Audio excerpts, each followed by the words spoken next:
बिस्मिल्लाहिर्रहमानिर्रहीम। अस्सलाम वालेकुम स्टूडेंट्स। आज हम अपना टॉपिक जो स्टार्ट करने वाले हैं उसमें सबसे पहले तो मैं एक छोटे से टॉपिक जो हमने कल टॉपिक ख़त्म किया था उसमें से एक छोटा सा पोर्शन रह गया था, मैं उसको पहले मुकम्मल कर लूँ। फिर उसके बाद आज का नया टॉपिक शुरू करेंगे। कल हमने बात की थी पीस वर्क सिस्टम की।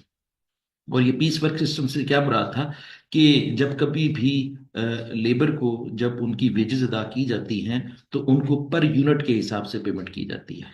जितने यूनिट प्रोड्यूस करते हैं उतनी उनको वेजेस मिल जाती हैं। जिस तरह कल के एक सवाल के अंदर हमने ये बात की थी कि एक मुलाजिम ने 200 यूनिट प्रोड्यूस किए हैं और उनको हर यूनिट प्रोड्यूस करने के ऊपर 3 मिनट लगते हैं। तो हमने ये कैलकुलेशन की थी कि 200 यूनिट प्रोड्यूस करने के लिहाज से उसने कितना टाइम खर्च किया। आई थिंक 200 ज़रब 3 600 मिनट खर्च किए। अब 600 मिनट जब खर्च किए तो जब इसको हम मिनटों को या मिनट्स को घंटों में कन्वर्ट करेंगे तो 600 को 60 पे तकसीम करेंगे। 60 का मतलब क्या है? 60 मिनट। ठीक है। 600 मिनट्स को 60 मिनट पे तकसीम करेंगे तो आंसर आएगा 10। 10 का मतलब ये है कि 10 घंटों में ये सारा काम किया है। ठीक है। तो 10 घंटों की जब वेजेस कैलकुलेट की जाएगी तो इसको हम क्या कहेंगे? Piece work system. Piece work system. Piece का मतलब क्या हुआ? एक पीस, एक यूनिट। ठीक है। और एक यूनिट बनाया तो उसकी जो वेजेस कैलकुलेट करेंगे हम उसके यूनिट्स के लिहाज से कैलकुलेट करेंगे। तो इसको हम क्या कहते थे? Piece work system. अच्छा, अब इसी पीस वर्क सिस्टम के लिहाज से फर्दर दो टाइप्स जो है वो नीचे दी गई थी, जो मैं कह रहा था कि आज आपको ये मुकम्मल करवा दूं, फिर उसके बाद आगे बढ़ेंगे। पीस वर्क सिस्टम के दो मेथड होते हैं। एक मेथड का नाम होता है स्ट्रेट पीस वर्क सिस्टम और दूसरा होता है differential piece work system. Straight piece work system का मतलब ये है कि जी जब कभी भी मजदूर को उसकी मजदूरी दी जाएगी तो उसको एक स्ट्रेट रेट के साथ कैलकुलेट करके उसको मजदूरी दे दी जाएगी। ठीक है। और इसके अंदर भी जो है ना ये बात का ख्याल रखा जाएगा कि मिनिमम वेजेस जो हैं वो उसको ऑफर की जाएंगी कि अगर फॉर एग्जांपल काम करने के दौरान अगर बिजली चली जाती है या मशीन खराब हो जाती है या किसी भी वजह से जो है वो काम रुक जाता है, तो काम रुक जाने की वजह से जब वो प्रोडक्शन नहीं कर पाएगा तो फिर उसकी वेजेस जो है वो नहीं बनेगी। तो वेजेस ना बनने की वजह से जो है ना वो डिसहार्ट हो जाएगा और उसको डिसहार्टनेस से बचाने के लिए कंपनी क्या करती है? एक मिनिमम वेज वेजिस का जो है ना सिस्टम इंट्रोड्यूस करती है, जिसमें वो ये तय करती है कि कम से कम इतने पैसे आपको जरूर देंगे। अगर सारा दिन प्रोडक्शन ना कर सकें तो कम से कम इतने पैसे जरूर देंगे कि आप अपने वो पैसे लेके जाके अपना घर का गुजारा कर सकें। ठीक है। तो उसको हम क्या कहते हैं? Minimum wage system. ठीक है। तो स्ट्रेट पीस वर्क सिस्टम में भी यही बात होगी कि जितने यूनिट वो प्रोड्यूस करेगा उतनी उसको वेजेस मिल जाएंगी। ये तो है स्ट्रेट पीस वर्क सिस्टम। और इसकी कैलकुलेशन हमने कल सवाल के अंदर में भी की थी। लेकिन जब हम बात करते हैं डिफरेंशियल पीस वर्क सिस्टम की, तो डिफरेंशियल पीस वर्क सिस्टम के लिहाज से सिंपल आपने ये याद रखना है कि जब कभी भी मजदूर मजदूरी कर रहा होगा, काम कर रहा होगा, प्रोडक्शन कर रहा होगा, तो उसको जब कभी भी वेजेस उसकी कैलकुलेट की जाएगी तो उसके साथ हमने एक थोड़ा सा स्लैब रेट वाला सिलसिला बनाना है। स्लैब रेट वाला सिलसिला क्या होता है? मिसाल के तौर पर अगर वो उसने टोटल 300 यूनिट बनाई है, टोटल 300 यूनिट उसने प्रोड्यूस किए हैं पूरे दिन के अंदर। ठीक है। उसकी प्रोडक्शन क्या है पूरे दिन की? 300 यूनिट्स। ठीक है। अब ये 300 यूनिट्स की वेजेस अगर हम कैलकुलेट करें ना स्ट्रेट पीस वर्क सिस्टम के हिसाब से, तो वो कुछ इस तरह कैलकुलेट होंगी कि जी अगर फॉर एग्जांपल 300 यूनिट बनाए हैं तो 300 यूनिट की जो वेजेस हैं स्ट्रेट पीस वर्क सिस्टम के लिहाज से, मसलन एक यूनिट की वेजेस है 1 रुपया। ठीक है। तो उसकी वेजेस कितनी बन जाएगी? 300 रुपये बन जाएगी। ये है स्ट्रेट पीस वर्क सिस्टम के लिहाज से उसकी वेजेस। ये तो बड़ा सिंपल सा, बिल्कुल सिंपल सा है ये। लेकिन जब कभी भी हम डिफरेंशियल पीस वर्क सिस्टम के लिहाज से इसकी वेजेस कैलकुलेट करते हैं और कंपनी ये सिस्टम अगर अपनी फैक्ट्री के अंदर अप्लाई कर देती है तो फिर वो वेजेस किस तरह कैलकुलेट करेगी और उनके वेजेस को कैलकुलेट करने के लिहाज से क्या सिस्टम होगा। तो सबसे पहले ये देख लें कि अगर टोटल 300 यूनिट बनाए हैं तो कंपनी क्या करती है? एक से लेके 100 यूनिट्स तक का जो रेट होता है वो फॉर एग्जांपल 1 रुपया है। और अगर मुलाजिम ने 101 यूनिट से लेके 200 यूनिट तक पैदा किए हैं, 200 यूनिट तक जो है वो प्रोडक्शन की है, तो फिर उसको वेज रेट मिलेगा 1 रुपये 50 पैसे के हिसाब से। एक यूनिट की वेजेस उसकी क्या होंगी? 1 रुपये 50 पैसे के हिसाब से। इसका मतलब क्या हुआ कि पहले 100 यूनिट के साथ रेट लगेगा 1 रुपए का, अगले 100 यूनिट के साथ रेट लगेगा 1.5 रुपए का। और फॉर एग्जाम्पल अगर हमारे सवाल के अंदर उसने टोटल 300 यूनिट प्रोड्यूस किए हैं, तो फिर तीसरा स्लैब क्या बनेगा? 201 जरब, सॉरी, 201 से लेके 300 यूनिट तक अगर वो प्रोड्यूस करेगा, तो इस दौरान अगर कोई यूनिट प्रोड्यूस करेगा तो उसको जो रेट लगेगा वो 2 रुपए के हिसाब से लगेगा। अब जरा देखें, जब ये वाला सिस्टम जो है ना वो कंपनी इंट्रोड्यूस करवा देती है या फैक्ट्री यूज करवा देती है, तो हम इसी रेट के तहत जो है वो अपनी वेजेस कैलकुलेट करेंगे। अब जरा देखें कि इस सिस्टम के तहत जो है वो अगर 300 यूनिट एक मजदूर ने बनाए हैं तो उसकी वेजेस क्या होंगी, जरा देखें। हमने क्या करना है, वेजेस, टोटल वेजेस कैलकुलेट करने जा रहे हैं।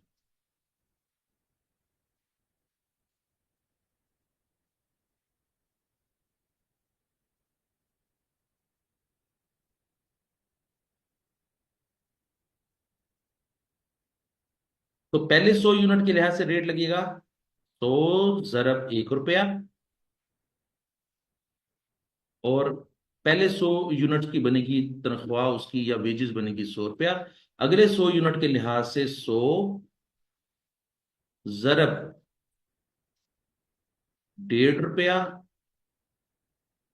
अब उसको अगले 100 के कितने वेजेस मिलेंगी? 150 रुपए। और उससे अगले 100 यूनिट की उसको वेजेस क्या मिलेंगी? 100 जरब 2 रुपए। तो ये उसको वेजेस मिलेगी 200 रुपए। और उसकी टोटल वेजेस कितनी बनेगी? ये बनेगी 450 रुपए। अब जरा थोड़ी देर के लिए कंपैरिजन करें कि जो फैक्ट्रियां सिर्फ straight piece work system use करती हैं, तो उसके लिहाज से मुलाजिम की वेजेस कितनी होंगी? सिर्फ 300 रुपए होंगी। लेकिन जो कंपनियां डिफरेंशियल पीस वर्क सिस्टम जो है वो यूज करती हैं, तो डिफरेंशियल पीस वर्क सिस्टम के लिहाज से उनके मुलाजमीन की तनख्वाहें कितनी होंगी? 450 रुपए। अब ये देखें कि वेजेस में या तनख्वाहों में कितना फर्क है। अब यही फर्क जो है वो मार्केट के अंदर जिस वक्त प्रिवेल करेगा और लोग एक दूसरे के साथ बातें करेंगे कि जी, एक एक मजदूर कहता है जो कि फॉर एग्जांपल ऐसी फैक्ट्री में काम करता है जिसकी फैक्ट्री में स्ट्रेट पीस वर्क सिस्टम जो है ना वो अप्लाई हुआ हुआ है, तो वो कहेगा यार मेरी तो तनख्वाह 300 रुपये है, तुम्हारी तनख्वाह 450 रुपये क्यों है? तो वो कहेगा, दूसरे वाला कहेगा कि यार मेरी कंपनी के अंदर differential piece work system apply किया हुआ है, जितने ज्यादा यूनिट प्रोड्यूस करेंगे उतना ज्यादा रेट लगेगा। जब जितने ज्यादा यूनिट प्रोड्यूस करेंगे उतना ज्यादा रेट लगेगा, तो फिर जो पहले वाली कंपनी का या पहली वाली फैक्ट्री का जो मुलाजिम है वो इस बात पर तशवीश होगी उसको कि यार हम भी उतनी प्रोडक्शन कर रहे हैं लेकिन हमें वेजेस कम दी जा रही हैं, इनको जो है ना वेजेस ज्यादा दी जा रही हैं, तो क्यों ना हम इस फैक्ट्री को छोड़ के हम इसी दोस्त की फैक्ट्री में चले जाते हैं ताकि हमें भी उतनी ही वेजेस मिले, ताकि जो है ना हम अपना भी जो है ना वो सारे का सारा सिस्टम जो है ना वो बहुत अच्छा कर सके।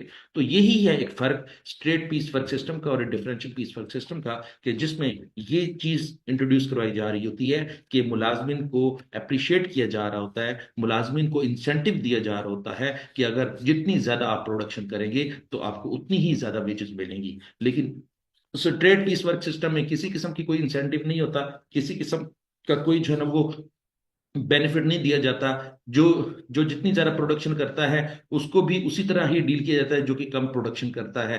तो स्ट्रेट पीस वर्क सिस्टम के इसी ड्रॉबैक की वजह से फिर मुलाजमीन छोड़ के फिर कौन सी कम फैक्ट्रियों में चले जाते हैं, कंपनी में चले जाते हैं जिन कंपनियों के अंदर differential piece work system apply होता है। तो ये था एक छोटा सा टॉपिक जो कि मैं चाह रहा था कि आपको इसकी थ्योरेटिकल बैकग्राउंड भी मिल जाए और आपको इसकी न्यूमेरिकल बैकग्राउंड भी मिल जाए। और ये मैं आपको बता दूं कि हम जब इसके एमसीक्यूज हल करेंगे तो उसके अंदर भी डिफरेंशियल पीस वर्क सिस्टम के जो है ना वो सवाल आएंगे, तो फिर आपको जो है ना वो इसको हल करने में भी आसानी होगी और आप जो है वो एग्जाम के अंदर अच्छा परफॉर्म कर सकेंगे। चलें जी, ये तो था आपका पीस वर्क सिस्टम के लिहाज से कुछ अंडरस्टैंडिंग जो मैंने आपको बताई। अब हम आगे चलते हैं। आज हम ये देखेंगे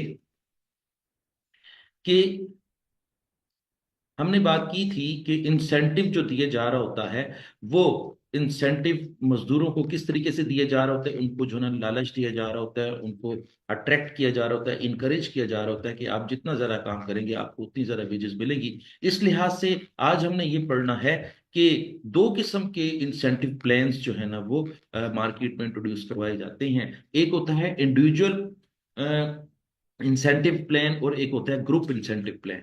इसके ऊपर आज हम बात करेंगे और हम देखेंगे कि इसमें और कौन कौन सी वेरिएशंस हैं, ताकि जो है ना हम उसको सॉल्व कर सकें। तो ये थोड़ा सा मैं आपके सामने रखता हूँ टॉपिक। ये है इंसेंटिव स्कीम्स।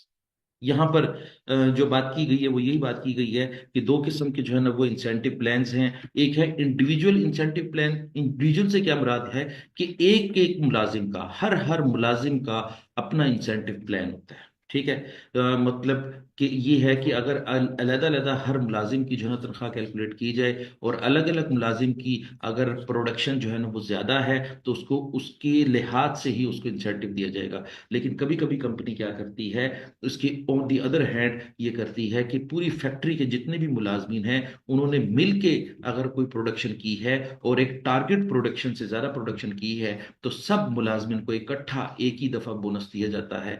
जब इकट्ठा बोनस दिया जाता है या इकट्ठा कोई इंसेंटिव दिया जाता है या कंबाइंड इंसेंटिव दिया जाता है, तो उसको हम ग्रुप बोनस प्लान कहते हैं। ठीक है। तो हम यहाँ पर आज दोनों सवाल हल करेंगे। इंडिविजुअल बोनस प्लान के लिहाज से भी बात करेंगे और ग्रुप बोनस प्लान के लिहाज से भी बात करेंगे कि अगर इंडिविजुअली तौर पर किसी भी मुलाजिम को बोनस दिया जाए और एक्स्ट्रा इंसेंटिव दिया जाए तो कैसे कैलकुलेट करते हैं, और अगर ग्रुप बोनस प्लान दिया जाए तो फिर कैसे कैलकुलेट करते हैं। तो सबसे पहले हम बात करते हैं, इंडिविजुअल बोनस प्लान की बात करते हैं। तो ये बात यहां पर याद रख लें कि इंडिविजुअल बोनस प्लान के लिहाज से दो किस्म के प्लान्स हैं जो कि आपको यहां पर आपके सिलेबस में पढ़ने हैं। सबसे पहला है हेल्जे प्रीमियम बोनस प्लान और दूसरा है रोमन प्रीमियम बोनस प्लान। ये बात याद रख लें कि एक हेल्जे है। हेल्जे एक जो है वो फैक्ट्री में एक प्लान का नाम है कि पुराने दौर में हेल्जे के नाम से एक प्लान इंट्रोड्यूस करवाया गया था कि जब कभी भी जो भी कोई मुलाजिम जो है वो एक्स्ट्रा प्रोडक्शन करता है, तो एक्स्ट्रा प्रोडक्शन करने की वजह से जो उसको बोनस दिया जाता है, उस वक्त हेल्जे के नाम से उसको जाना जाता था। हेल्जे के नाम से अलग जाना जाता है। और उसके बाद एक रोवन था। रोवन के लिहाज से भी जो है ना वो अलग प्लान था, एक अलग फार्मूला था जिसके जरिए जो है ना वो बोनस कैलकुलेट किया जाता था। तो आपने सिंपली याद रखना है कि हेल्जे के तहत किस तरह बोनस कैलकुलेट करते हैं और रोवन के तहत बोनस कैसे कैलकुलेट करते हैं। ये भी याद रखना है कि हेल्जे के लिहाज से अलग फार्मूला है, रोवन के लिहाज से अलग फार्मूला है। आपसे पेपर के अंदर जो है ना वो किसी भी मेथड के तहत जो है वो सवाल पूछा जा सकता है। जब आपको कहेंगे कि जी इंडिविजुअल बोनस प्लान की बात करें और हेल्जे के लिहाज से सवाल को हल करें, तो उसका अपना अपना फार्मूला होगा। और अगर आपसे कहा जाएगा कि इंडिविजुअल बोनस प्लान कैलकुलेशन करनी है और रोवन के तहत कैलकुलेट करनी, तो उसका अलग फार्मूला होगा। ठीक हो गया। चले पहले इसके फार्मूले को थोड़ा सा देख लेते हैं। फार्मूले को देखने के लिहाज से आप ये बात याद रखेंगे कि हम यहां पर सिर्फ बोनस की कैलकुलेशन सीख रहे हैं। यहां पर हम बोनस की कैलकुलेशन सीख रहे हैं। जो वेजिस मुलाजिम को स्ट्रेट पीस वर्क सिस्टम के तहत मिलती हैं वो तो मिलेंगी मिलेंगी, लेकिन इसके अलावा बोनस भी मिलेगा। तो ये बात याद रख लें कि दो किस्म की पेमेंट्स मिलेंगी मजदूर को। एक होगा उसको बेसिक रेट के लिहाज से, एक रेगुलर वेजेस उसको मिलेगी, और एक एक्स्ट्रा उसको वेजेस किस नाम से मिलेगी, बोनस के नाम से मिलेगी। हमने हेल्जी के लिहाज से भी अलग कैलकुलेशन करनी है और रोवन के लिहाज से भी अलग कैलकुलेशन करनी है, लेकिन हमने बोनस की अलग करनी है और बेसिक रेट की अलग करनी है। ये थोड़ी सी डिस्कशन थी, मेरी ख्वाहिश थी कि आपको जो है ना वो आपके सामने रखूं। जब मैं क्वेश्चन को हल करूंगा तो आपको बहुत ज़्यादा आसान लगेगा इसके लिहाज से। एक क्वेश्चन है, हम इसको देखते हैं और उसके लिहाज से हम दोनों मेथड के लिहाज से सवाल को हल करेंगे। हेल्जे के लिहाज से भी उसी सवाल के डाटे को हल करेंगे और रोवन के लिहाज से भी उसी सवाल के डाटे को रोवन के लिहाज से हल करेंगे। लेकिन ये बात याद रख लें कि हेल्जे का जो फार्मूला है बोनस को कैलकुलेट करने का, वो क्या है, मैं यहाँ पर हाईलाइट कर देता हूँ ताकि आपको यहाँ पर आसानी हो। हम बोनस किस तरह कैलकुलेट करेंगे। बोनस कैलकुलेट करने का तरीका ये होगा कि फार्मूला होगा time allowed minus time taken. Time allowed में से टाइम टेकन माइनस कर देंगे और माइनस करने के बाद दो पे तकसीम करेंगे और फिर उसको मल्टीप्लाई करेंगे टाइम रेट के साथ। अब ये बात याद रख लें कि टाइम रेट का मतलब क्या होता है। मैं यहां पर आपके सामने ये छोटी सी कैलकुलेशन यहां पर देता हूं कि टाइम रेट का मतलब होता है कि एक घंटे की कितनी वेजेस हैं, मसलन एक घंटे की वेजेस जो दी हुई हैं सवाल में जो दी हुई हैं उसको ऊपर रख देंगे और डिवाइड कर देंगे 60 मिनट के साथ। तो जब कभी भी टाइम रेट को एक्सप्लेन करना हो तो टाइम रेट का मतलब क्या होता है, रेट को ऊपर रखेंगे और 60 मिनट को नीचे रखेंगे। जो भी कोई आंसर आएगा उस आंसर को यहाँ पे रख के यहाँ पे मल्टीप्लाई कर देंगे तो ये टाइम रेट से मल्टीप्लाई हो जाएगा। ठीक है। और रोवन का भी फार्मूला क्या है, अगेन हम बोनस कैलकुलेट करने जा रहे हैं। ठीक है। हम बोनस कैलकुलेट करने जा रहे हैं और बोनस किस तरह कैलकुलेट करेंगे, रोमन में क्या करेंगे, time taken divided by time allowed multiply by time rate. ये टाइम रेट ये वही वाला है जो यहाँ यहाँ पे मैंने आपको सिखाया है, और मल्टीप्लाई बाय टाइम सेव्ड। ये सारा फार्मूला हमने मैनिपुलेट करना है। इसको हल करने के बाद जो आंसर आएगा वो बोनस की कैलकुलेशन हो जाएगी। और हेल्जे में भी ऐसे ही है कि इस फार्मूले को मैनिपुलेट करने के बाद जो आंसर आएगा वो बोनस की कैलकुलेशन हो जाएगी। ठीक हो गया। अब ये इन्हीं फार्मूलाज को आपने याद करना है और उसके बाद फिर हम एक सवाल हल करते हैं। चले जी। और सवाल हमारे सामने ये है, the following data relate to the job A. कि ये डाटा जो है ना वो जॉब ए के लिहाज से दिया गया है। एम्प्लॉयज बेसिक रेट 4 पे 80 पैसे पर घंटा। वो कहता है कि एक घंटे की जो वेजेस हैं वो 4 पे 80 पैसे ही रहेंगी। रेगुलर वेजेस या बेसिक रेट के लिहाज से एक घंटे की जो वेजेस हैं वो 4 पे 80 पैसे रहेंगी। ठीक हो गया। और allowed time for job A is 1 hour. अब यहां पर ये बात याद रख लें कि फैक्ट्री की तरफ से उनको महदूद कर दिया गया है कि जो काम आपने करना है वो एक घंटे के अंदर अंदर खत्म करना है। टाइम अलाउड का मतलब क्या हुआ कि जिस जॉब को कहा गया है उसको एक ही घंटे में मुकम्मल करना है। लेकिन जब देखा गया एक्चुअली तौर पर देखा गया, टाइम टेकन फॉर जॉब ए क्या है, 36 मिनट है। इसका मतलब है कि मजदूर ने जो ना एक घंटे का काम 36 मिनट में खत्म कर लिया। इसका मतलब क्या हुआ, इसका मतलब एक और ये भी हुआ कि टाइम अलाउड जो है वो 60 मिनट है लेकिन टाइम टेकन क्या है, 36 मिनट है। और यहां पर एक और बात याद रख लें कि एक मजदूर ने एक काम को खत्म करने के लिए कितना टाइम सेव किया। तो टाइम सेव कैसे कैलकुलेट करेंगे, time allowed minus time taken. Time save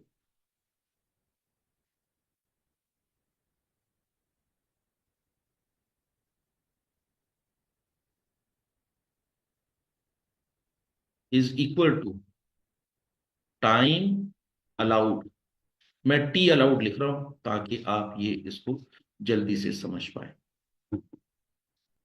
time allowed minus time taken, T taken.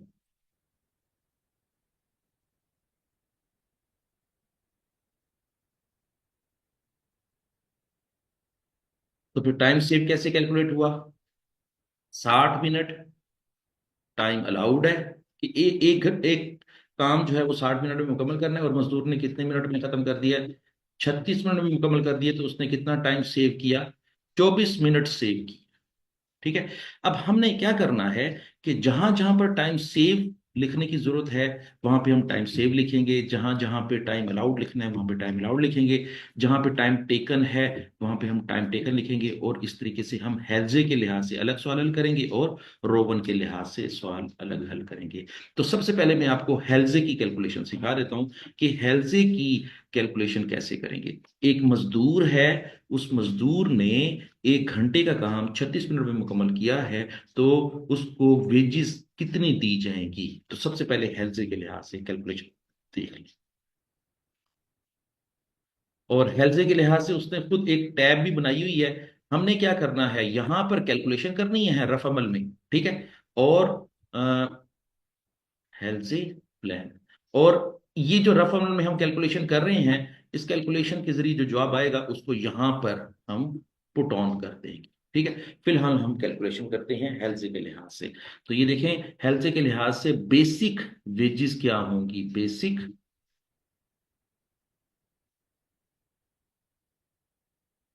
या बेसिक वेजेस या बेसिक पे जिसे कहते हैं, वो होंगी 4 पे 80 पैसे। ये बात याद रख लें कि मजदूर को हमने कहा था कि आप 1 घंटे का काम 1 घंटे में खत्म कर लें और 4 पे 80 पैसे ले जाएं। लेकिन मजदूर ने क्या किया, मजदूर ने 1 घंटे का काम यानी 60 मिनट का काम 36 मिनट में मुकम्मल किया। तो उसने फैक्ट्री के जो 24 मिनट बचा दिए हैं, फैक्ट्री के 24 मिनट बचाने की वजह से उसको बोनस दिया जाएगा। तो अब हम इसका बोनस कैलकुलेट करेंगे। और बोनस कैसे कैलकुलेट करेंगे, हेल्जे के प्लान के तहत। तो यहां पे लिखेंगे bonus is equal to, formula क्या था, टाइम अलाउड माइनस, मैं टी ए लिख रहा हूं, minus time taken, time taken divided by 2 multiply by time rate, time rate. ये फार्मूला मैंने भी दोहरा दिया है, लेकिन आपने इसको याद रखना है ताकि आप असल में कैलकुलेशन करें। मैंने तो जो है ना इसकी कैलकुलेशन कर ही ली थी, लेकिन आपने इसकी कैलकुलेशन करनी है। अब यहां पर देखें जरा, टाइम अलाउड कितना है, 60 मिनट। टाइम टेकन कितना है, 36 मिनट, डिवाइडेड बाई 2। ठीक है, डिवाइडेड बाई 2 मल्टीप्लाई बाई, यहां पर मेरे ख्याल में फार्मूले में हमने 50% भी लिखना है।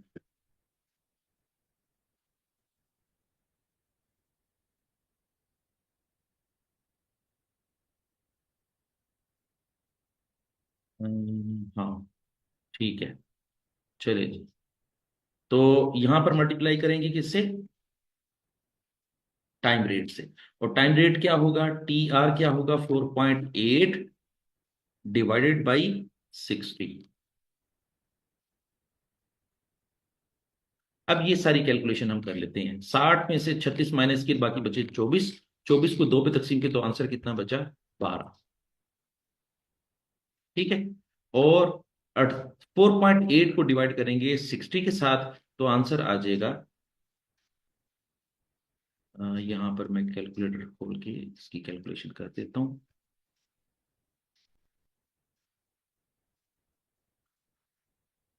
4.8 डिवाइडेड बाई 60, तो रेट कितना निकल आया, 0.08। तो ये है 0.08। अब 12 को जरा दे देते हैं 0.08 से, तो ये आंसर आ जाएगा आपका, आंसर आ जाएगा 0.96।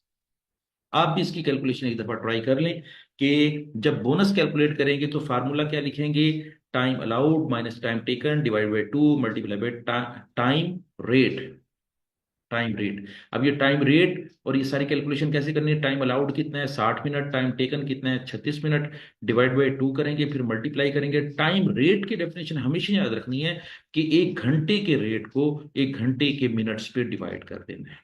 ठीक है, जब इसको इस पर डिवाइड करेंगे तो आंसर का नाम क्या कहलाएगा, टाइम रेट कहलाएगा। टाइम रेट को मल्टीप्लाई करेंगे टाइम सेव के साथ और जो आंसर आएगा 96 पैसे, ये उसका बोनस होगा। तो अब देखें बोनस की अमाउंट कितनी बन गई यहीं पे, चूंकि मैंने कैलकुलेशन यहाँ पे की थी तो यहाँ पे मैं बोनस जो है ना वो लिख देता हूँ। तो अब मजदूर की टोटल वेजेस कितनी बन जाएगी, ये बन जाएगी 4 पे 80 पैसे,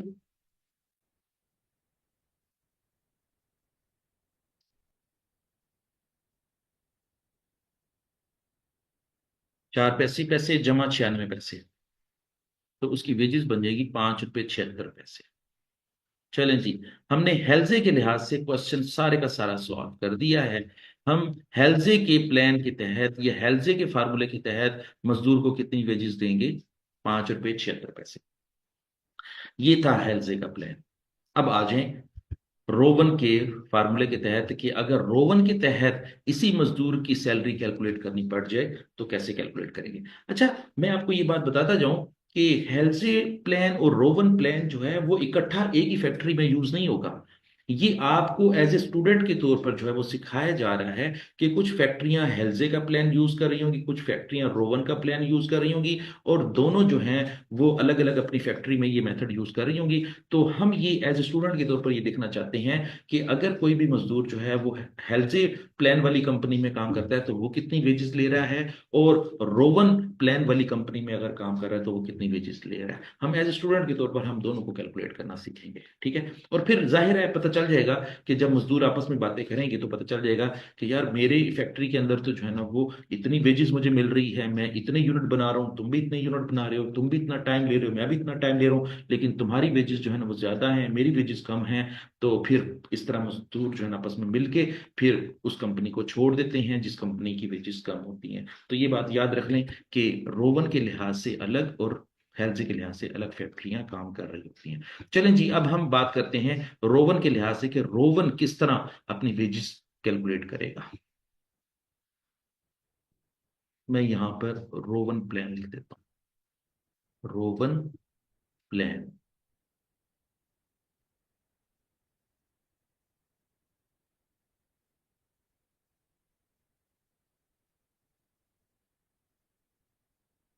रोवन प्लान में भी सिंपली जो बेसिक पे है वो वैसी की वैसी रहेगी। मैं यहां पर इसको बेसिक पे को बीपी लिख रहा हूं।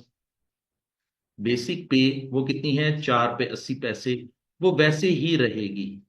ठीक हो गया। और उसमें जमा कर देंगे बोनस। क्या कर देंगे, जमा बोनस। और रोवन के तहत जो फार्मूला है वो क्या होगा, रोवन का फार्मूला होगा, मैं यहां पर रोवन के फार्मूले के तहत बोनस कैलकुलेट कर रहा हूं। रोवन के तहत फार्मूला ये होगा, time taken, time taken divided by time allowed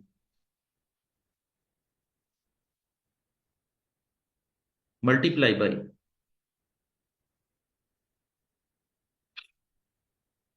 I think time saved है फार्मूला।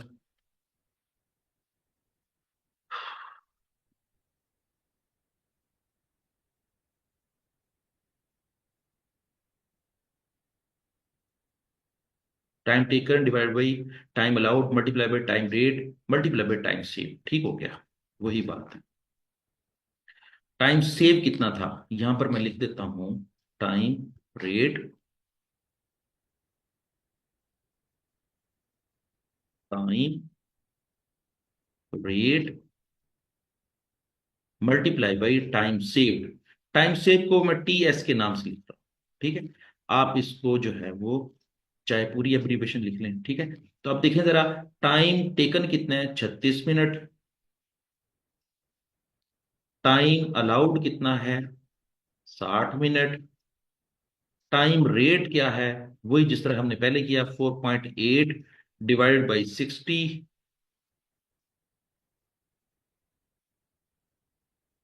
और टाइम सेव्ड कितना है, 24 मिनट्स। इसकी कैलकुलेशन मैंने आपको पहले सिखा दी है।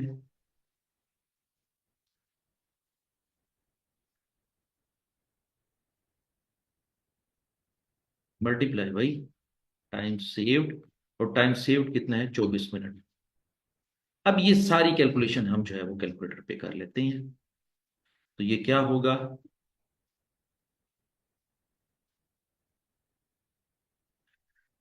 टाइम टेकन 36 तकसीम 60, आंसर आ जाएगा 0.6। अच्छा, और 0.6 आ जाएगा इसका आंसर। फिर मल्टीप्लाई करेंगे टाइम रेट के साथ, और टाइम रेट है 12.12, और मल्टीप्लाई बाई 24। तो ये आंसर आ जाएगा आपका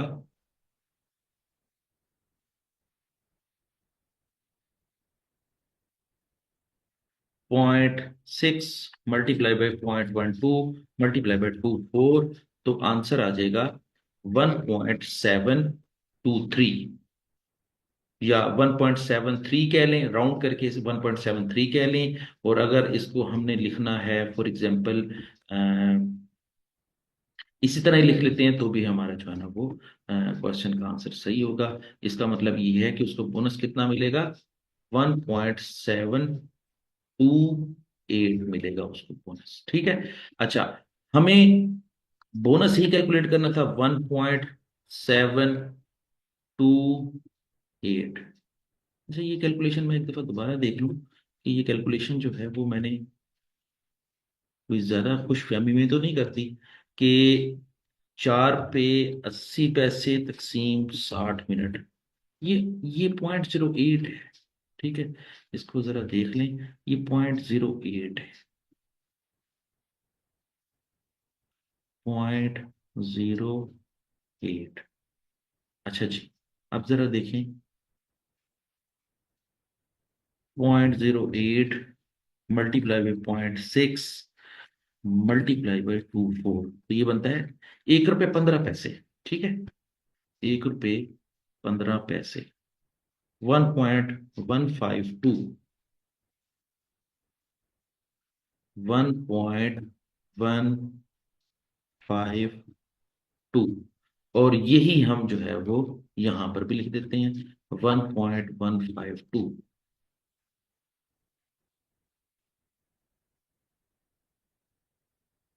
तो अब हम इन दोनों को जमा कर देंगे, तो रोवन के तहत एक मुलाजिम की वेजिस क्या होंगी?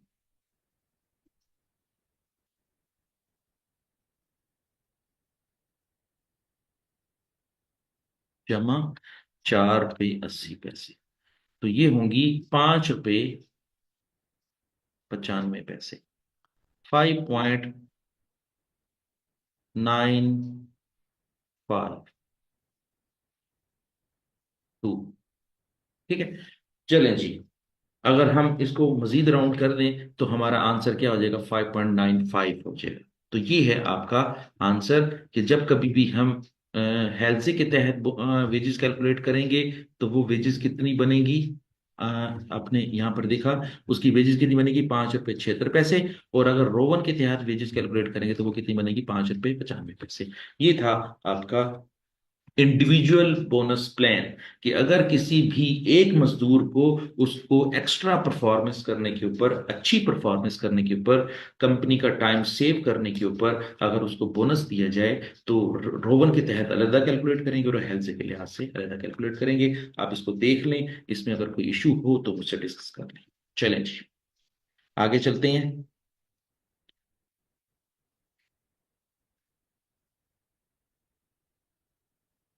अब हम बात करेंगे कि अगर ग्रुप बोनस प्लान कैलकुलेट करना पड़ जाए। ग्रुप बोनस प्लान से मुराद ये है कि एक ग्रुप मींस दो या दो से ज्यादा बंदे मिल करके किसी एक टास्क को मुकम्मल करें। तो जब वो ग्रुप की सूरत में उस टास्क को मुकम्मल करते हैं और परफॉर्मेंस अच्छी होने की बुनियाद पर, मींस अगर उन्होंने टाइम सेव किया है फैक्ट्री का, तो टाइम सेव करने के ऊपर अगर उनको बोनस देना पड़ जाता है तो इनको इकट्ठा बोनस देंगे, उस ग्रुप को इकट्ठा बोनस देंगे। जब ग्रुप को इकट्ठा बोनस देंगे तो उसको हम क्या कहेंगे? Group bonus plan.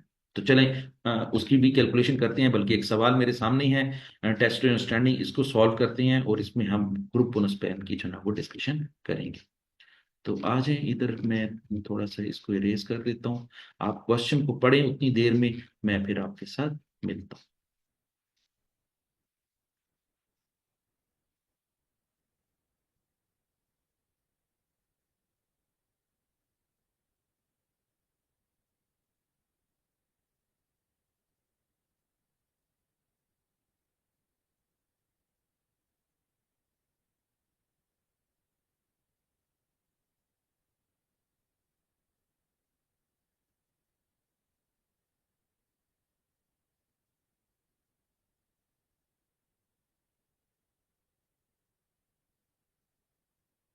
चलें जी, वो कहते हैं कि 10 employees work as a group.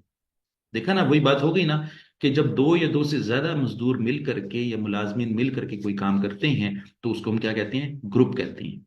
ठीक है, या गिरोह भी कह सकते हैं। ठीक है, अच्छा, when production of the group exceeds the standard, वो कहता है कि अगर ग्रुप की प्रोडक्शन जो है वो स्टैंडर्ड से बढ़ जाती है, मसलन वो स्टैंडर्ड क्या है? 200 पीसीज पर आवर, 1 घंटे में 200 पीसीज बनाने हैं, या ऐसे समझ लें कि 1 घंटे में 200 यूनिट बनाने हैं। ठीक है, 10 मुलाजमीन ने 1 घंटे में 200 यूनिट बनाने हैं। Each employee in the group is paid a bonus for the excess production in addition to the wages at hourly rate. वो कहता है कि हर मजदूर को भी उसका बोनस मिलेगा, हर मजदूर को भी उसका बोनस मिलेगा। तो इस बोनस को क्या कहेंगे? इंडिविजुअल बोनस प्लान कहेंगे। लेकिन नीचे वो एक और बात कर रहा है, द बोनस इज कंप्यूटेड दस the percentage of the production in excess of the standard quantity is found. वो कहता है कि जी बोनस किस तरह कैलकुलेट किया जाएगा? पहले स्टैंडर्ड क्वांटिटी को कैलकुलेट किया जाएगा। स्टैंडर्ड क्वांटिटी क्या होगी अभी मैं बात करता हूं उसके ऊपर। And one half of the percentage is regarded as employee's share. वो कहता है कि जितना उसने टाइम सेव किया है, या उसने जितना भी स्टैंडर्ड से जो है ना वो टाइम सेव किया है, या प्रोडक्शन ज्यादा दी है, तो प्रोडक्शन ज्यादा होने की वजह से उसको 50% बोनस मिलेगा। यहां पर क्या लिखा हुआ है? And one half of the percentage is regarded as employee's share.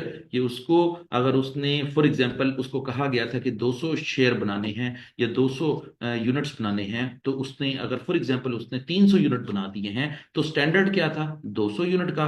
उसने कितने बनाए? 300। उसने 100 यूनिट फालतू बनाए हैं, तो उसको बोनस कितना मिलेगा?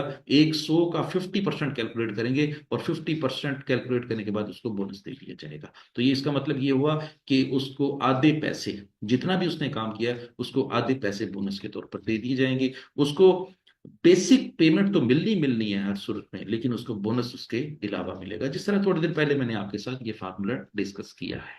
ठीक हो गया? फिर वो क्या कहता है?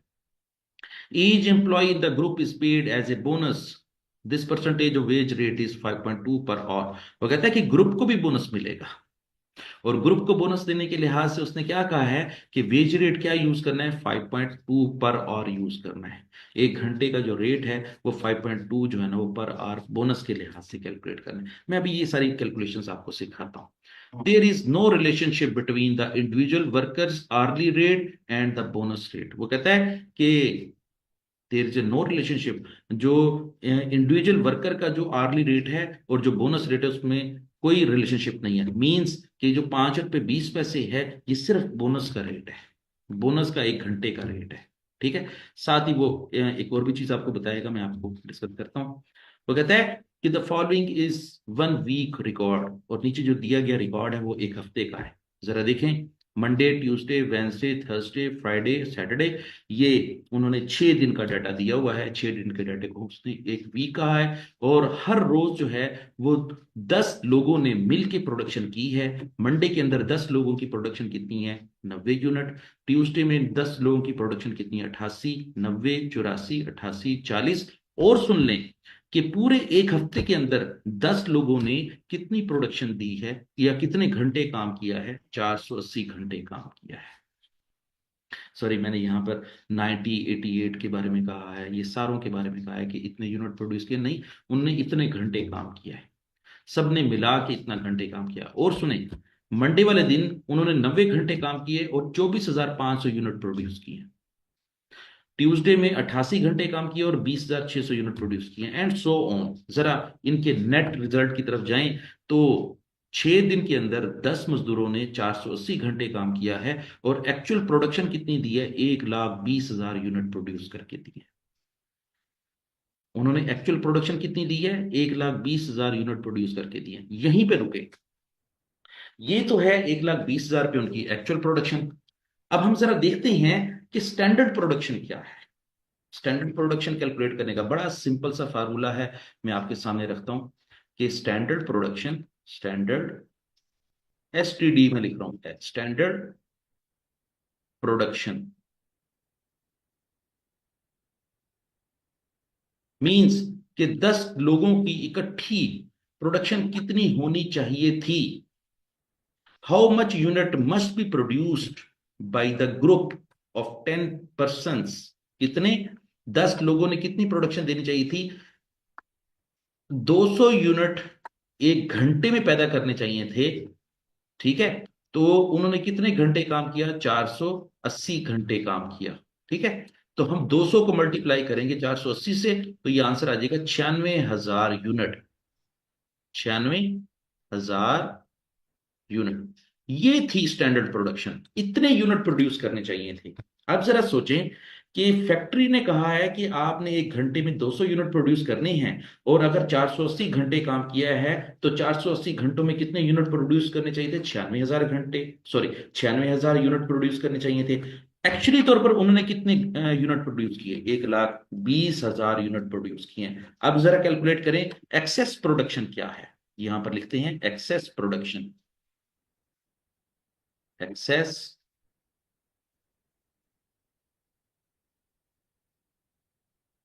प्रोडक्शन। प्रोडक्शन में मैं PRO लिख रहा हूं, एक्सेस प्रोडक्शन। यहां पे लिखेंगे एक्चुअल प्रोडक्शन। आप ये फार्मूला नोट डाउन कर लें। Actual production, actual PRO minus standard PRO। Standard PRO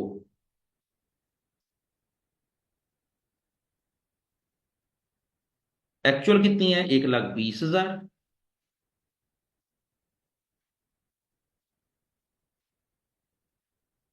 minus standard कितनी है? 96,000। अब जरा देखें एक्सेस प्रोडक्शन कितनी है? 24,000 यूनिट्स। एक्सेस प्रोडक्शन कितनी है? 24,000 यूनिट्स। अब आप जरा थोड़ी देर के लिए रुकें और अपने डाटे को जरा समझ लें, एक दफा फिर समझ लें, ताकि जो है ना वो आपको सवाल हल करने में आसानी हो। फैक्ट्री ने कहा कि आपने 1 घंटे में 200 यूनिट बनाने हैं, और मजदूरों ने टोटल कितने घंटे काम किया है? 480 घंटे काम किया है। तो 480 घंटों में फैक्ट्री को कितनी उम्मीद थी कि ये कितने यूनिट प्रोड्यूस करेंगे? 96,000 यूनिट्स की उम्मीद थी। लेकिन एक्चुअली तौर पर जब उन्होंने बड़ी जान लगा के, बड़ी जो है ना वो शक्तिशाली बन के जब उन्होंने प्रोडक्शन की, तो वो यूनिट बने 1,20,000 यूनिट। फैक्ट्री को पता चला कि हमने तो इनको टारगेट दिया था 96,000 यूनिट्स का, इन्होंने पैदा किए 1,20,000 यूनिट, इन्होंने ज्यादा प्रोडक्शन की है। और इन्होंने कितनी ज्यादा प्रोडक्शन की है? 24,000 यूनिट ज्यादा प्रोड्यूस किए हैं। तो वो ये कहना चाह रहे हैं कि 24,000 यूनिट्स की हम इनको बोनस देंगे। और बोनस भी कैसे देंगे? ये बात याद रख लें। बोनस भी कैसे देंगे? बोनस कैलकुलेट करने का तरीकेकार क्या होगा? वो बोनस को कैलकुलेट करेंगे कि जितना उन्होंने जो है ना वो एक्सेस प्रोडक्शन दी है, और एक्सेस प्रोडक्शन के लिहाज से उनका फार्मूला क्या होगा, और बोनस कैसे कैलकुलेट करेंगे, ये जरा देख लीजिए। Bonus, bonus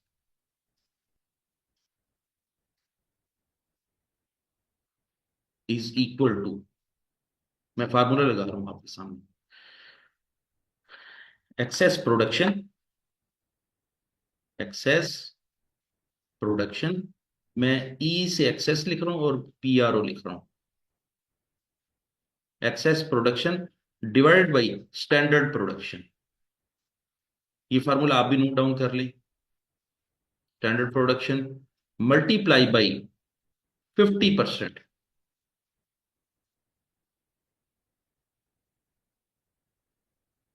multiply by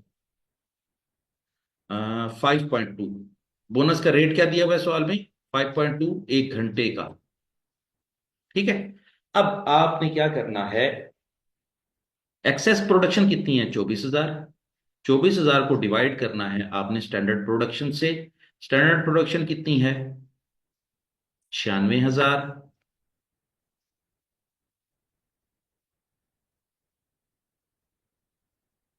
multiply भी क्या क्या करेंगे?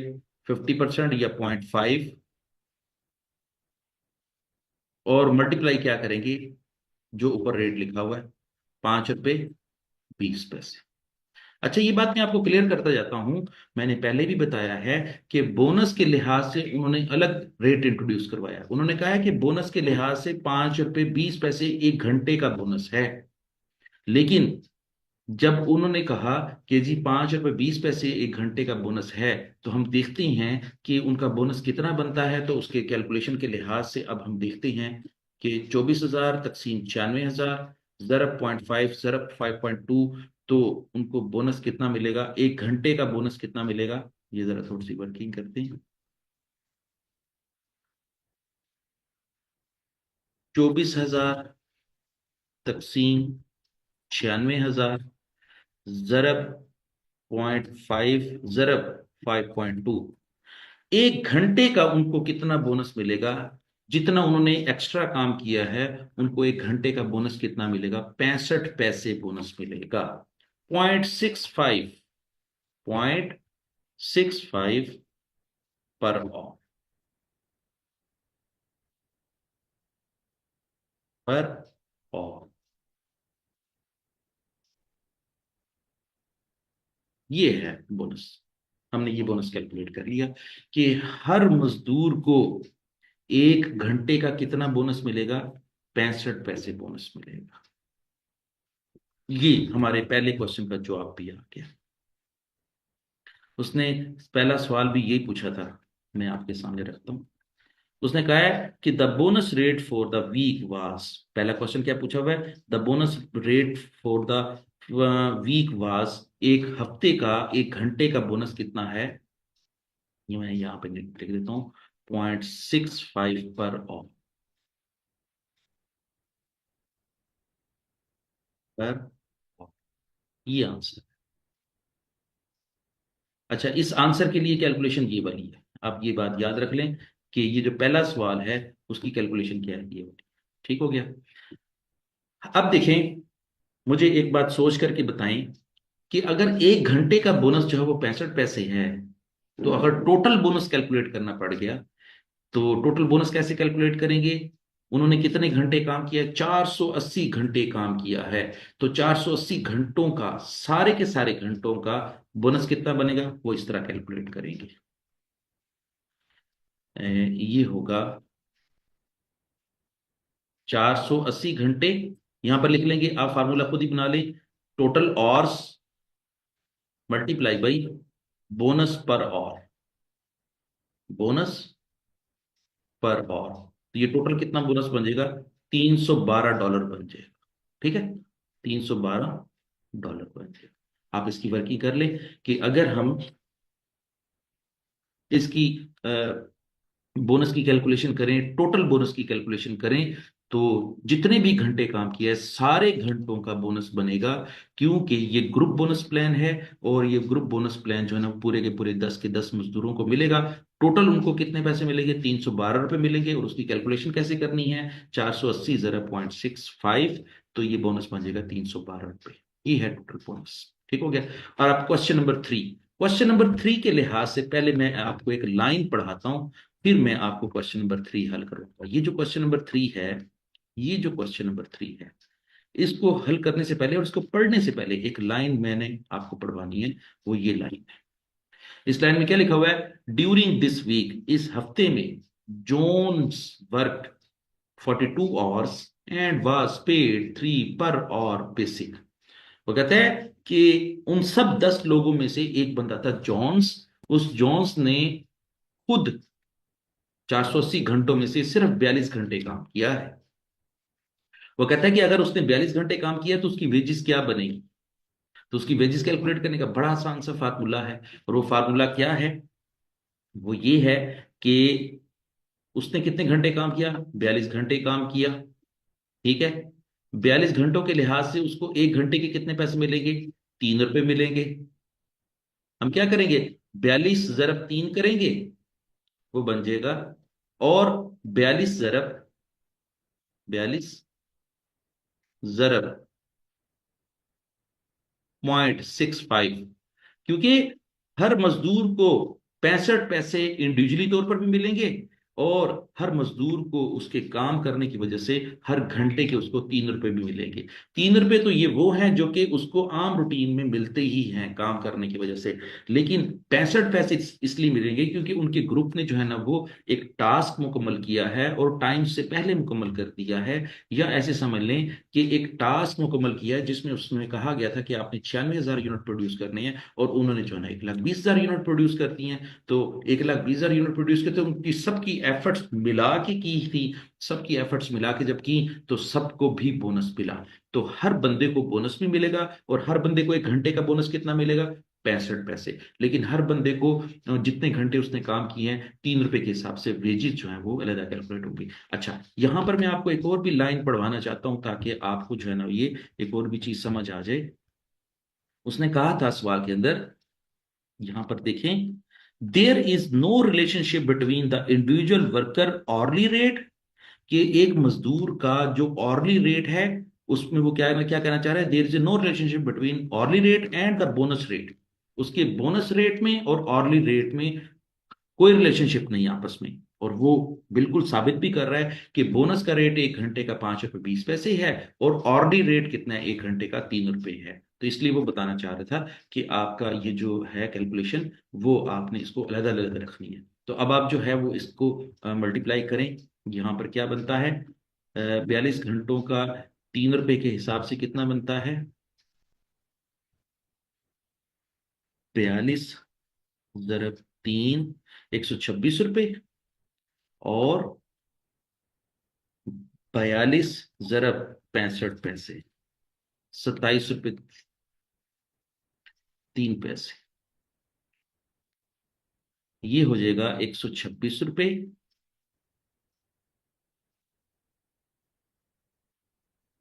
126 अलहदा मिलेंगे, और 27 रुपये 3 पैसे उसको अलहदा मिलेंगे, या 30 पैसे उसको अलहदा मिलेंगे।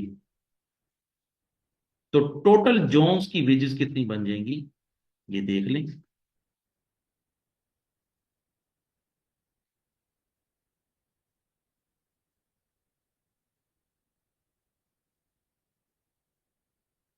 126, 153 रुपये 30 पैसे उसकी वेजेस बनेगी। 153 रुपये 30 पैसे। जोन्स को कितने पैसे मिलेंगे एक हफ्ते के दौरान, 153 रुपये 30 पैसे मिलेंगे।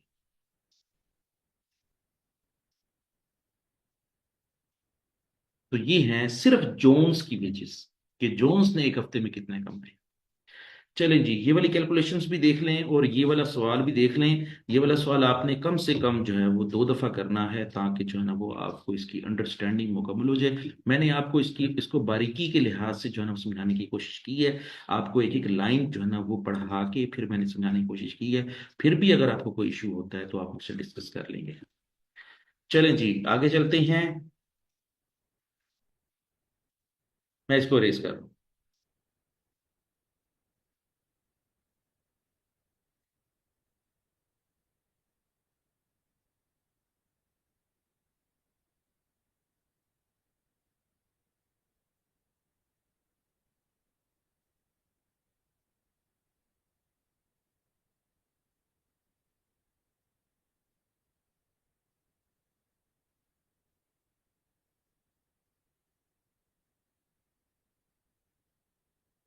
अच्छा जी, अब हमारा जो नेक्स्ट टॉपिक है वो बड़ा इंटरेस्टिंग और बड़ा आसान सा, बड़ा क्यूट सा टॉपिक है। और वो टॉपिक क्या है, अकाउंटिंग फॉर लेबर। हमने अब तक, इस वक्त तक हमने क्या करना सीखा है, हमने ये सीखा है कि जो वर्कर्स काम कर रहे होते हैं उनके काम को किस तरह नोट किया जाता है। उनके काम को एक रजिस्टर के जरिए हाजिरी लगा के या स्वाइप कार्ड के जरिए नोट किया जाता है कि उन्होंने कितने घंटे काम किया। फिर पेरोल डिपार्टमेंट जो है वो ये कैलकुलेट करता है कि उनकी वेजेस कितनी बनी। फिर वो ये कैलकुलेट करता है कि हर मजदूर की डिडक्शन कितनी बनी। फिर ग्रॉस वेजेस में से डिडक्शन माइनस कर देते हैं, तो आंसर आता है नेट वेजेस। नेट वेजेस को भी फर्दर जो है वो हम एनालाइज करते हैं, और अपनी वेजेस को जो है ना वो डायरेक्ट लेबर और इनडायरेक्ट लेबर के लिहाज से सेग्रीगेट भी करते हैं, कि जी इसमें से कौन सी वेजेस जो है ना वो डायरेक्ट लेबर है और कौन सी वेजेस जो है ना वो इनडायरेक्ट लेबर है। ये हमने करनी सीखी है। और हम वेरी नेक्स्ट इसके बाद क्या काम करते हैं, वेरी नेक्स्ट हम इन जो वेजेस हैं इनकी जो अदायगी कर देते हैं, इनकी एंट्री पास करते हैं। जब कभी भी अकाउंटिंग फॉर लेबर की बात करते हैं तो हम सिंपली ये बात याद रखते हैं कि हमने जो जो वेजेस जो है वो मजदूरों की कैलकुलेट की हैं, उनको वेजेस को फिर उसके बाद अदा कर दिया है। रिकॉर्ड करने के लिए जो हम प्रोसीजर यूज करते हैं उसको हम क्या कहते हैं, अकाउंटिंग फॉर लेबर। मैं दोबारा रिपीट करता हूं कि जब वेजेस कैलकुलेट हो जाती हैं तो वेजेस कैलकुलेट करने के बाद वेजेस एक्सपेंस की एंट्री पास की जाती है। और फिर जब वेजेस एक्सपेंस की एंट्री पास की कर दी जाती है तो इसका मतलब ये कि हमने वेजेस एक्सपेंस को बुक कर लिया है, हमने एक्सपेंस रिकॉर्ड कर लिया है, हमने कॉस्ट रिकॉर्ड कर ली है। लेकिन जिस वक्त हम रिकॉर्ड कर लेते हैं उसके बाद फिर जो है वो हमने मजदूरों को तनख्वाहें अदा करनी होती हैं। जिस दिन तनख्वाहें अदा कर देते हैं उस दिन एक्सपेंस की पेमेंट हो जाती है। जब उसकी एक्सपेंस की पेमेंट हो जाती है तो फिर हम उसकी पेमेंट की एंट्री पास करते हैं। तो ये बात याद रख लें कि जब कभी भी वेजेस को रिकॉर्ड करने की एंट्री पास करें या वेजेस को पे करने की एंट्री पास करें, इन सारे प्रोसीजर्स को हम क्या कहते हैं, अकाउंटिंग फॉर लेबर, या उसको हम कहते हैं recording of the labour cost. क्या कहते हैं? Recording of the labour cost. तो चलें हम अपनी एंट्रीज की तरफ जाते हैं और देखते हैं कि उसकी एंट्रीज किस तरह पास करते हैं।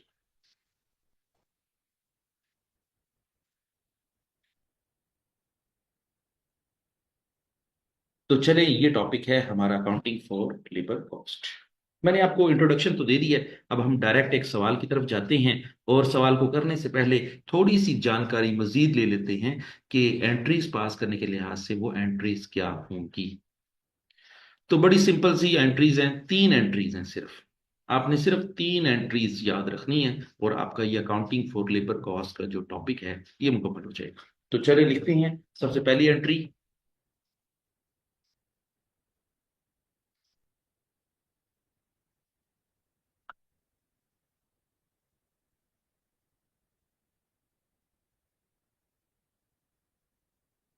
बल्कि मैं सिंपल एंट्रीज भी नहीं लिखता, मैं जनरल एंट्रीज लिखता हूं।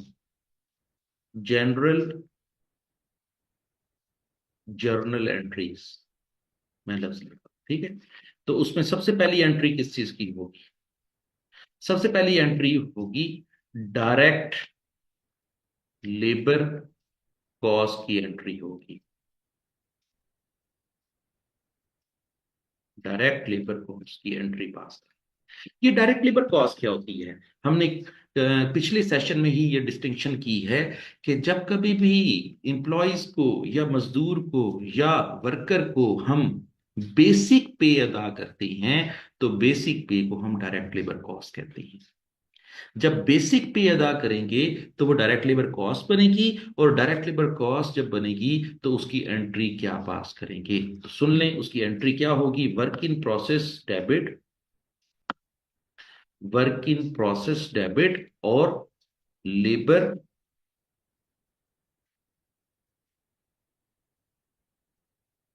Account credit. Labour account credit कह लें या अक्सर बुक्स में इसका नाम लिखा होता है पे रोल अकाउंट। क्या कहते हैं इसको? क्या कहते हैं? पे रोल अकाउंट। पे रोल अकाउंट।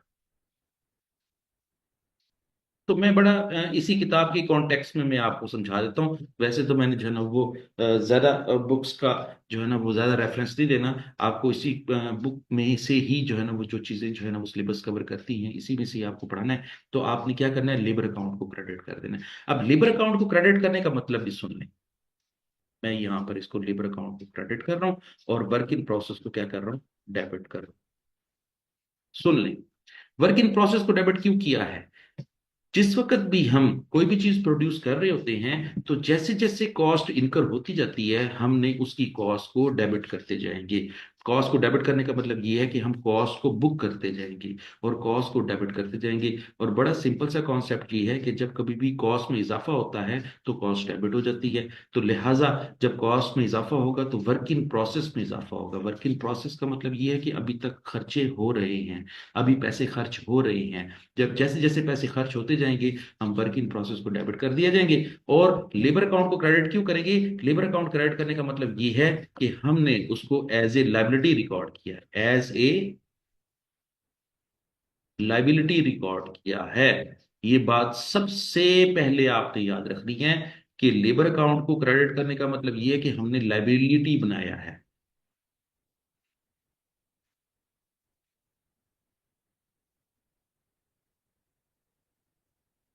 ये अभी तक हमने अदा नहीं की। मैंने थोड़ी देर पहले आपसे बात की थी ना कि जो वेजेस होती हैं पहले वेजेस को रिकॉर्ड किया जाता है, बुक किया जाता है, और फिर जब बुक कर लेते हैं तो फिर उसकी अदायगी करते हैं। और अदायगी कब करते हैं? जाहिर है कि हम हर हफ्ते के बाद अदायगी करते हैं। कुछ फैक्ट्रियां हर हफ्ते के बाद अदायगी करती हैं, कुछ फैक्ट्रियां 2 हफ्ते के बाद अदायगी करती हैं, कुछ फैक्ट्रियां 1 महीने के बाद अदा करती हैं। और इस तरीके से जो है ना मुख्तलिफ कंपनियां मुख्तलिफ तरीके कार अपनाती हैं। तो जब तक अदा नहीं कर देंगे लेबर अकाउंट क्रेडिट खड़ा रहेगा, और जिस दिन अदा कर देंगे उस दिन लेबर अकाउंट को डेबिट कर देंगे और कैश को क्रेडिट कर देंगे।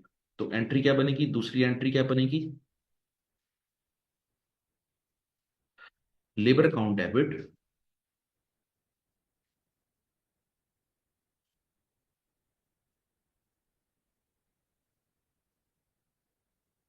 और cash credit,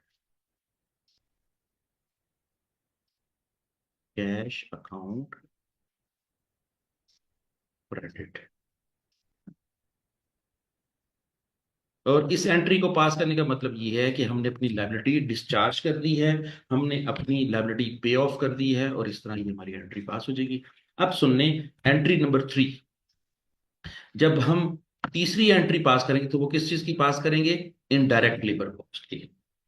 indirect labour cost का मतलब क्या है कि बेसिक पे के अलावा जो भी कुछ हम मजदूरों को अदा करते हैं उसको हम क्या कहते हैं, इनडायरेक्ट कॉस्ट कहते हैं, या इनडायरेक्ट लेबर कॉस्ट कहते हैं, या उसको हम एक तीसरा नाम भी देते हैं जिसको हम कहते हैं फैक्ट्री ओवरहेड कॉस्ट, या उसको हम एक और भी नाम देते हैं प्रोडक्शन ओवरहेड, या उसको एक और नाम भी देते हैं जिसको हम कहते हैं मैन्युफैक्चरिंग ओवरहेड। तो जब कभी भी बेसिक पे के अलावा हम अदा करते हैं, जरा याद करें, मैं भी आपके साथ याद करता हूं कि बेसिक पे के अलावा हम क्या क्या अदा करते थे। सबसे पहले बोनस, जब बोनस अदा करेंगे तो तीसरे नंबर वाली जो एंट्री सिखाने जा रहा हूं इसी तरीके से पास करेंगे। अगर हम बेनिफिट कंट्रीब्यूशन अदा करते हैं तो भी तीसरे नंबर वाली एंट्री पास करेंगे, जो भी मैं करवाने जा रहा हूं। अच्छा, हम मजदूरों को सिक पे के लिहाज से कुछ अदायगी करते हैं, कुछ मजदूर बीमार हो जाते हैं और बीमार हो जाने की सूरत में भी हम उनको तनख्वाह देते हैं, तो उसको हम क्या कहते हैं, सिक पे कहते हैं। तो सिक पे अगर अदा करनी पड़ जाती है, आइडल टाइम के लिहाज से कुछ अदा करना पड़ जाता है, या फिर हम उनको, उन मजदूरों को ट्रेनिंग के लिहाज से कोई पैसे अदा करते हैं, कोई ट्रेनिंग करवाते हैं, और ट्रेनिंग करवा के उनके पर जो पैसे खर्च करते हैं उनको भी हम जब एंट्री पास करेंगे तो एक ही एंट्री पास करेंगे, और वो एंट्री क्या होगी, manufacturing overheads debit, MOH, MOH account debit और labour account credit, labour account credit. ये नोट डाउन कर लें, बहुत अहम एंट्रीज मैंने आपके सामने रख दी हैं। गो के बुक में इस तरह नहीं सिखाया गया, लेकिन मैं अपने स्टूडेंट्स को जो है ना वो इसी तरह सिखाता हूँ, ताकि उनको जो बेसिक उनका जो कॉन्सेप्ट है वो जरूर मिलता रहे, वो रट्टे ना लगाएं, वो समझ के काम करें, ताकि जो है ना उनको अच्छे तरीके से करना आ जाए। अच्छा, अब ये हमने जो मैन्युफैक्चरिंग ओवरहेड के लिहाज से एंट्री पास की है ना, हमने ये खर्चा बुक किया है, हमने ये वेजेस बुक की हैं। अब जब इन्हीं की अदायगी कर देंगे, जब इनको कैश की सूरत में अदा कर देंगे, तो कैश की सूरत में जो अदा करेंगे तो जो नंबर 2 वाली एंट्री है अगेन यही रिपीट हो जाएगी। ठीक है, तो इसका मतलब ये हुआ कि अगर हम इसकी अदायगी करेंगे तो भी यही एंट्री पास करेंगे, लेबर अकाउंट डेबिट और कैश क्रेडिट करेंगे। ठीक है, अगर हम जो 2 नंबर एंट्री है उसको एक ही दफा पास करना चाहें तो भी कर सकते हैं। 1 नंबर एंट्री और 3 नंबर एंट्री जो है वो एक ही दफा पास कर लें, और इस एंट्री को जो है ना कंबाइन करके पास कर लें तो भी जो है ना वो आपकी एंट्री पास हो जाएगी। तो इन एंट्रीज की बुनियाद पर अब मैं आपको 2 क्वेश्चन करवाऊंगा। एक क्वेश्चन में आपको जो है ना असाइन करूंगा, एक क्वेश्चन मैं करवाऊंगा, और इस तरह आपका ये टॉपिक मुकम्मल हो जाएगा। ठीक है, आगे चलते हैं।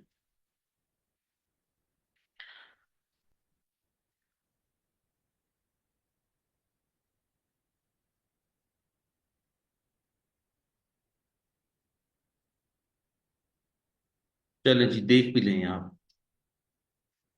हम्म, सवाल ही करवा देता हूँ आपको। चल, बेसिक मैं आपको कॉन्सेप्ट दोबारा दे देता हूँ। देखिए जरा, आपने एक लेबर अकाउंट बना हुआ देखा है यहाँ पे, इलिस्ट्रेशन नंबर 2 में, अकाउंटिंग फॉर लेबर में एक लेबर अकाउंट बना हुआ देखा है। ये लेबर अकाउंट जो बना हुआ है ये क्या है, ये लायबिलिटी अकाउंट है। और जब मैंने पहली एंट्री के अंदर लेबर अकाउंट को क्रेडिट किया था, तो लेबर अकाउंट को क्रेडिट करने का मतलब क्या है, लेबर अकाउंट में जब उसकी पोस्टिंग करेंगे तो लेबर अकाउंट क्रेडिट है, हम क्रेडिट साइड पे लिखेंगे जो भी अमाउंट होगी, और उसका उसका जो डेबिट होगा उस डेबिट को, वर्क इन प्रोसेस को यहां पर लिख देंगे। तो इसका मतलब क्या है कि हमने पोस्टिंग करते वक्त क्या करना है, लेबर अकाउंट जब बनाएंगे तो लेबर अकाउंट को एज ए लायबिलिटी अकाउंट तस्वर करेंगे। और जब इसकी पोस्टिंग करेंगे तो लेबर अकाउंट के क्रेडिट होने का मतलब ये है कि इसको क्रेडिट साइड पर लिखेंगे, लेकिन जब उसका नाम लिखेंगे तो अपोजिट साइड पे जो डेबिट लिखा हुआ है वर्क इन प्रोसेस वो यहां पर लिख देंगे। तो आप जरा देखते जाएं कि जहां जहां पर लेबर अकाउंट क्रेडिट है आप सारी चीजें क्रेडिट कर देंगे और उनके अपोजिट नेम को यहां पर पे जो है ना वो लिख देंगे। ठीक है, और देखिए यहां पर लेबर अकाउंट डेबिट है। ये देखें जरा, जब हमने पेमेंट की थी, जब मजदूरों को उनकी वेजेस अदा कर दी थी तो लेबर अकाउंट को डेबिट कर दिया था, मींस लायबिलिटी अपनी डिस्चार्ज कर दी थी। जब लेबर अकाउंट को डेबिट कर देंगे तो डेबिट साइड पर लिखेंगे और उसके अगेंस्ट क्या लिखेंगे, कैश या बैंक लिखेंगे। ठीक है, और ये पोस्टिंग हो जाएगी और इस तरह ये अकाउंट मुकम्मल हो जाएगा। अच्छा, आप ये देख रहे हैं कि जी बहुत सारी चीजें जो है ना लिखी हुई हैं, प्रोडक्शन ओवरहेड लिखी हुई है, मैंने तो एक ही दफा एंट्री पास की है, लेकिन यहाँ पर तो बहुत सारी चीजें लिखी हुई हैं। तो बड़ी सिंपल सी बात है कि खाता जो है वो मेन खाता जो है ना प्रोडक्शन ओवरहेड का ही है, लेकिन उसके अंदर जितनी भी चीजें अदा कर लें तो वो सारी की सारी आप अकाउंट में मेंशन कर देंगे। आपने इनडायरेक्ट लेबर अदा किया है, ओवर टाइम अदा किया है, शिफ्ट प्रीमियम अदा किया है, सिक पे अदा किया है, आइडल टाइम अदा किया है, ये सारे के सारे जो है ना वो डिटेल्स हैं। असल में हमने जो है वो इन डिटेल्स को जो है ना वो एक ही नाम से जो है ना वो डेबिट किया हुआ है, वो है प्रोडक्शन ओवरहेड अकाउंट। ठीक है, चलें अब हम एक क्वेश्चन करते हैं ताकि जो है वो आपकी अंडरस्टैंडिंग बहुत अच्छी हो जाए। देखें जी, अ, ये एंट्रीज यहीं पे रहने दें, मैं आपको यहीं पे सिखाऊंगा। टेस्ट योर अंडरस्टैंडिंग 3 में आए, जरा देखिए क्या लिखा हुआ है। The following information is taken from the payroll record of a company. वो कहता है कि उसने कुछ 3 कॉलम बनाए हुए हैं, इन 3 कॉलम्स के लिहाज से आपको उसने बड़ा अच्छा सा रिकॉर्ड बनाकर दे दिया है और उसने आपको कहा है कि using the information given complete the labour account shown below. वो कहता है कि इन्हीं इन्फॉर्मेशन के जरिए जो है ना लेबर अकाउंट बनाकर दिखाएं।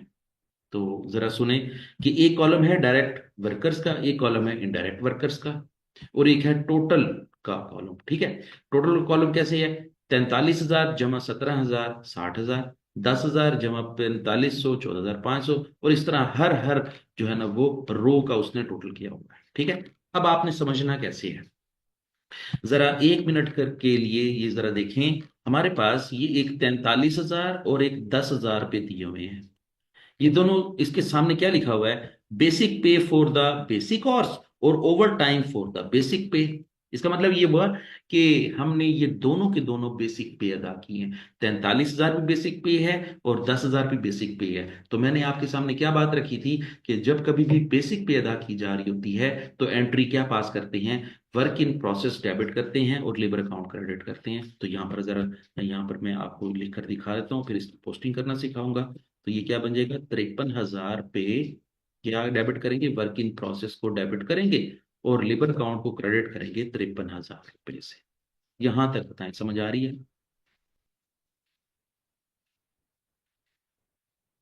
अच्छा जी, अब देखें, फिर वो कहता है ये है इनडायरेक्ट वर्कर्स की वेजेस। इनडायरेक्ट वर्कर्स की भी बेसिक वेजेस है, एक है 17,000 रुपये और एक है 4500 रुपये।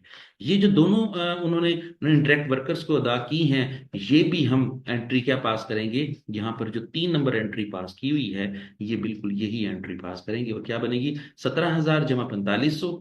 ठीक है, ये कितना बन जाएगा, 21,500। हम मैन्युफैक्चरिंग ओवरहेड को डेबिट कर देंगे 21,500 के साथ, और लेबर अकाउंट को क्रेडिट करेंगे 21,500 के साथ। यहां तक बताएं, यहां तक समझ आ गई है आपको? ठीक है, अच्छा, फिर क्या हुआ, ये दोनों की एंट्री भी पास हो गई। अब हमारे पास रह गई ओवर टाइम प्रीमियम, ट्रेनिंग, सिक पे और आइडल टाइम। ये जरा गौर से सुनना है आपने, चाहे ओवर टाइम डायरेक्ट वर्कर्स का हो चाहे ओवर टाइम इनडायरेक्ट वर्कर्स का हो, 5,000 जमा 2250, इसको इस तरह टोटल करना है, इसको इस तरह टोटल करना है। तो 5,000 जमा 2250 टोटल कितना हो जाएगा, 7,250। 2500 जमा 1,250 3,750। 500 जमा 250 1,000 रुपये, और 1,200 जमा 0 1,200। ठीक है, अब ये आपने क्या करना है, यहां से अमाउंट्स उठानी है और एंट्री पास कर देनी। और अमाउंट्स क्या हैं, इनके सामने इनके नाम क्या लिखे हुए हैं, ओवर टाइम, ट्रेनिंग फीस या सिक पे या आइडल टाइम, ये सारे के सारे जो हैं ये क्या हैं, ओवरहेड्स हैं। ठीक है। हमने एंट्री कैसे पास करनी है? हमने एंट्री वही पास करनी है, मैं इसको पास करके दिखा देता हूं। मैन्युफैक्चरिंग ओवर हेड्स का मेन खाता है, जो कंट्रोल अकाउंट है ना, वो एक ही है, मैन्युफैक्चरिंग ओवरहेड अकाउंट डेबिट। ठीक है। मैन्युफैक्चरिंग ओवरहेड अकाउंट डेबिट किस किस नाम से है? हाँ, ट्रेनिंग के नाम से। यहां पर मैं लिख देता हूँ, ब्रैकेट में लिख देता हूँ, ट्रेनिंग के नाम से, TRAING, ट्रेनिंग के नाम से। ठीक है। दूसरा क्या होगा? सिक पे के नाम से।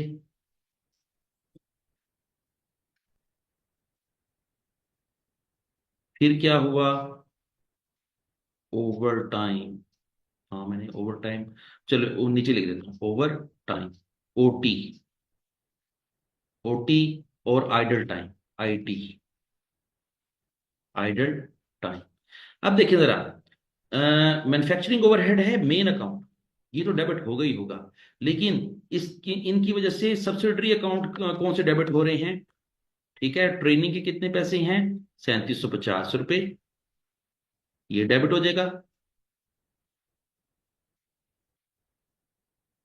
अच्छा, और सिक पे के कितने पैसे हैं? 1000 रुपये।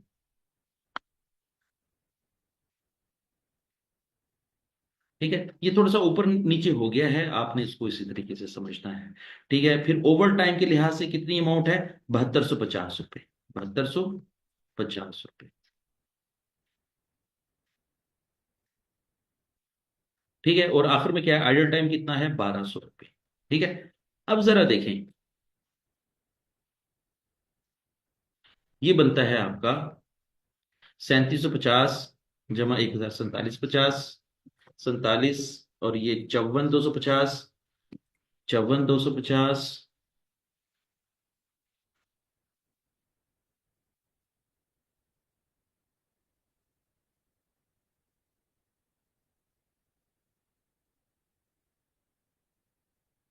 54 250, और एक 55 250, और 255 450।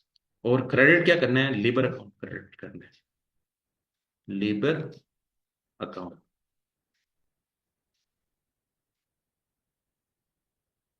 करना है, जब 55 450 को क्रेडिट करना है। ठीक है। अब इसी की पोस्टिंग जो है वो हम अकाउंट में करते हैं।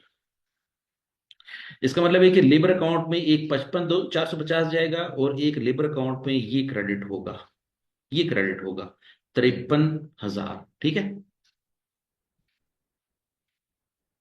हम्म, मैंने कैलकुलेशन जरा दोबारा देख लूं। मैं भी जरा थोड़ा सा टाइम सेव करने की कोशिश कर रहा होता हूँ, लेकिन हो नहीं पाता। 3750 जमा 1000 जमा 7250 जमा 1200, ये कितना हो गया? 13,200। वाह, 13,200, क्या बात है! 13,200।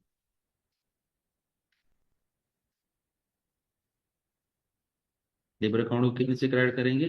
13,200 से। चलिए, अब जरा थोड़ी देर के लिए कैलकुलेट करके देखें कि हमने लेबर अकाउंट को जो क्रेडिट किया वो 3 दफा क्रेडिट किया हुआ है। एक दफा क्रेडिट किया हुआ है 53,000 से, दूसरी दफा क्रेडिट किया हुआ है 21,500 से, और तीसरी दफा क्रेडिट किया हुआ है 13,200 से। ठीक है। अच्छा, तो अब हमने ये सारे के सारे लेबर अकाउंट को क्रेडिट किया हुआ है। जब हम लेबर अकाउंट बनाएंगे तो क्रेडिट साइड पे लिखेंगे ये तीनों की तीनों चीजें। ठीक है। अब आइए जरा मैं इसको अकाउंट बना के दिखाता हूँ, बल्कि मैं आपको अकाउंट दिखा देता हूँ, और फिर जब इसकी पेमेंट करेंगे ना, तो तीनों की पेमेंट एक ही दिन कर देंगे। और जब तीनों की पेमेंट करेंगे तो एंट्री क्या पास करेंगे? लेबर अकाउंट डेबिट और कैश क्रेडिट। तो यहाँ पर कर लेते हैं, इसको यहाँ पर कर लेते हैं, ताकि आप एक ही दफा जो है वो सवाल हल कर लें। 13,200 जमा 21,500 जमा 53,000, तो ये हो जाएगा 87,700 रुपये। तो ये मैं यहाँ पर लिख देता हूँ 87,700 रुपये।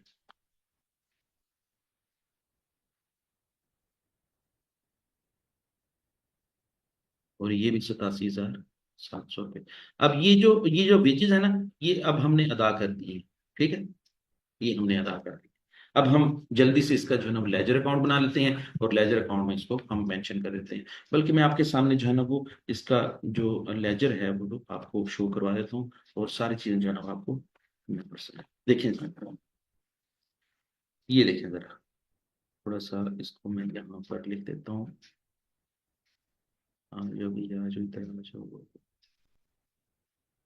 ये देखें जरा, हमने वर्क इन प्रोसेस को डेबिट किया 53,000 से, और लेबर अकाउंट को क्रेडिट किया है। क्रेडिट करने का मतलब ये कि क्रेडिट साइड पे लिखेंगे, ये 53,000 क्रेडिट साइड पे आ गया, और नाम क्या लिखेंगे, वर्क इन प्रोसेस। ठीक है। फिर हमने यहाँ पर मैन्युफैक्चरिंग ओवरहेड को डेबिट किया 21,500 रुपये से, और लेबर अकाउंट को क्रेडिट किया 21,500 रुपये से। तो देखिए 21,500 क्रेडिट है, और इंटरेक्ट लेबर अकाउंट जो है ना वो, या प्रोडक्शन ओवरहेड अकाउंट लिखा हुआ है। ठीक है, और ये देखें ये इसकी वर्किंग यहाँ पे शो हो रही है। फिर देखें मैन्युफैक्चरिंग ओवरहेड को डेबिट किया, और सब सब हेडिंग्स क्या हैं, ट्रेनिंग है, ठीक है, सिक पे है, ओवर टाइम है, आइडल टाइम है। ये देखें ये इसी तरीके से 3750 आ गया। ठीक है, ये ओवर टाइम पेमेंट आ गई, ये आपकी सिक पे आ गई, और ये आपकी आइडल टाइम आ गई। ठीक है, और देखें टोटल भी कितना बन रहा है, 87,700। और जब टोटल पेमेंट करेंगे तो लेबर अकाउंट डेबिट करेंगे, कैश क्रेडिट करेंगे। कैश क्रेडिट करें या बैंक क्रेडिट करें एक ही बात है। जब लेबर लेबर अकाउंट को डेबिट करेंगे तो ये डेबिट साइड पे आएगा, लेकिन अपोजिट साइड क्या आएगी, बैंक होगा, और इस तरह 87,700 आ जाएगा। मैंने यही एंट्री पास की है, और इस तरह देखिए दोनों साइडें भी बराबर होगी। ये है आपका अकाउंटिंग फॉर लेबर। मैंने कम वक्त में जो है ना वो थोड़ा सा ज्यादा समझाने की कोशिश की है। फिर भी अगर आप कोई चीज जो है वो यहाँ पर अगर आपको समझ आएगी तो आप मुझसे पूछेंगे। ठीक है, चलें जी। ये अकाउंटिंग फॉर लेबर का भी टॉपिक मुकम्मल हो गया। अब हमारा एक आखिरी, बल्कि दो छोटे छोटे टॉपिक्स जो रह गए हैं वो भी हम डिस्कस कर लेते हैं इसी क्लास में। तो वो इस तरह हमारा चैप्टर जो है वो मुकम्मल हो जाएगा। कोर्स आउटलाइन के लिहाज से हमारी चीजें सारी मुकम्मल हो जाएंगी, लेकिन आपको मैं नेक्स्ट सेशन में जो है वो इसी चैप्टर के एमसीक्यूज भी हल करवाऊंगा, ताकि जो है ना वो आपके एमसीक्यूज सॉल्व करने के बाद आपकी तैयारी जो है वो आपको पता चल जाए कि आपने कितनी अच्छी तैयारी या कितनी अच्छा अंडरस्टैंड कर लिया इस टॉपिक को, और आप पेपर में इसको अटेम्प्ट करने के लिहाज से कितने पानी में हैं। ठीक है, चलें।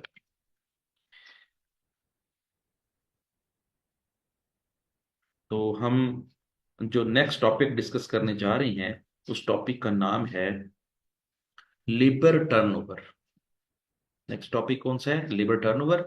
और लेबर टर्नओवर एक कॉन्सेप्ट है, और इसका एक छोटा सा न्यूमेरिकल बनता है। छोटा सा इसका एक जो है वो फार्मूला है, वो हम याद कर लेंगे, वो उसको हम मेमोराइज कर लेंगे, तो हमें वो लेबर टर्नओवर कैलकुलेट भी करना आ जाएगा, और उसका कॉन्सेप्ट भी जो है वो हमें अच्छी तरीके से अंडरस्टैंड हो जाएगा। तो चलते हैं अपने टॉपिक की तरफ। टॉपिक का नाम क्या है, लेबर टर्नओवर।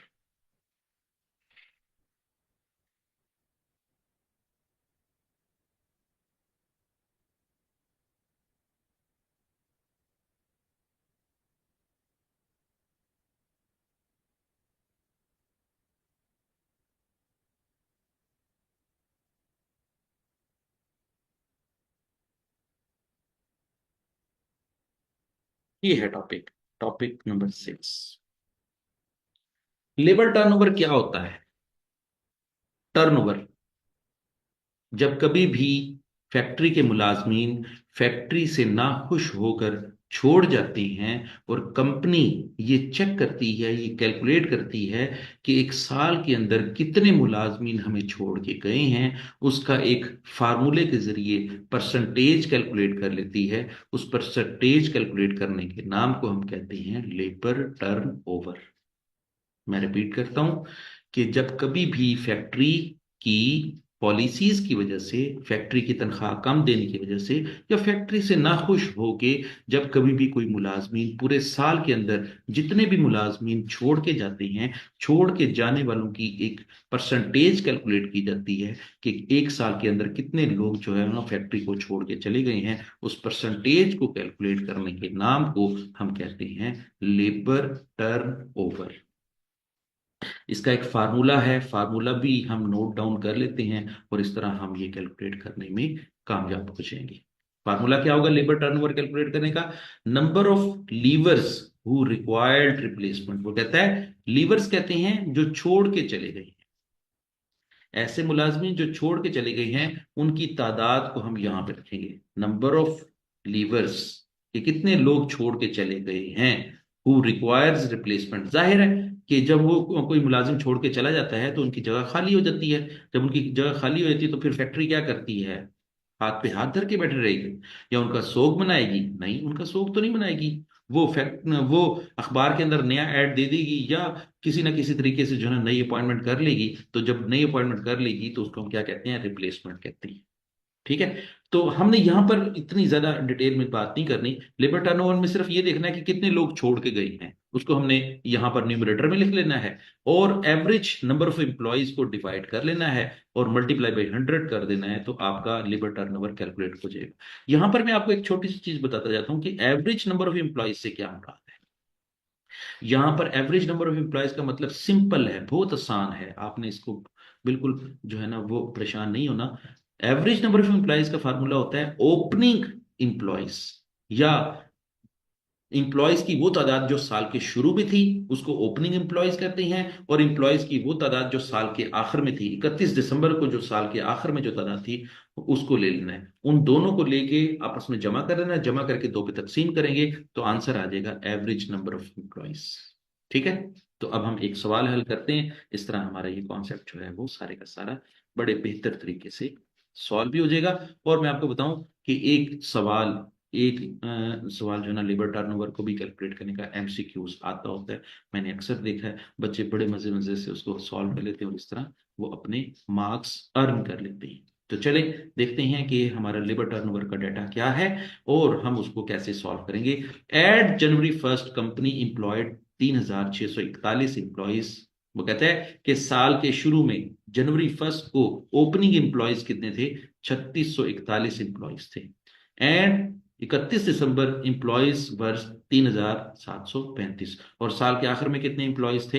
3735। तो जरा जल्दी से कैलकुलेटर उठाएं और मुझे बताएं कि एवरेज इंप्लॉइज कितने हैं। मैं यहां पर आपको एवरेज इंप्लॉइज कैलकुलेट भी करके दिखा देता हूं, आप भी कैलकुलेट करें और क्वेश्चन के आंसर को टैली करते हैं। 3641 जमा 3735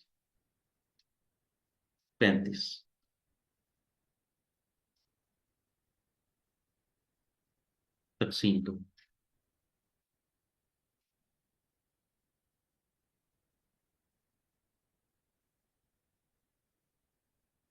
3641 जमा 3735 तकसीम दो। एवरेज एम्प्लॉयज हैं 3688। हमारे एवरेज एम्प्लॉयज कितने हैं? 3688।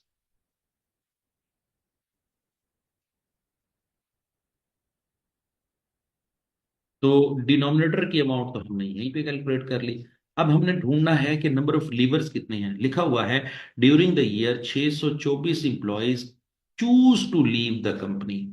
उन्होंने कंपनी से जान छुड़वाने के बारे में सोच लिया, फैसला कर लिया कि अब हम इस कंपनी को छोड़ देंगे। तो एक साल के अंदर कितने इंप्लॉयज छोड़ कर गए? 624 इंप्लॉयज छोड़ कर गए।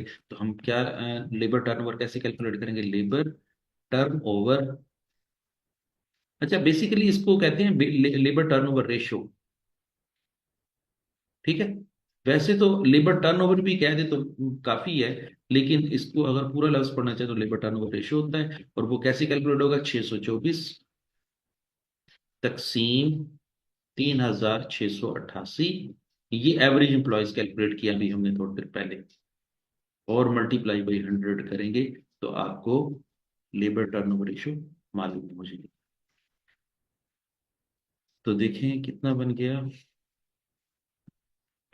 624 तकसीम 3688 ज़रब 100, तो परसेंटेज बन गई 16.91, या 92 कर लेती, 16.92।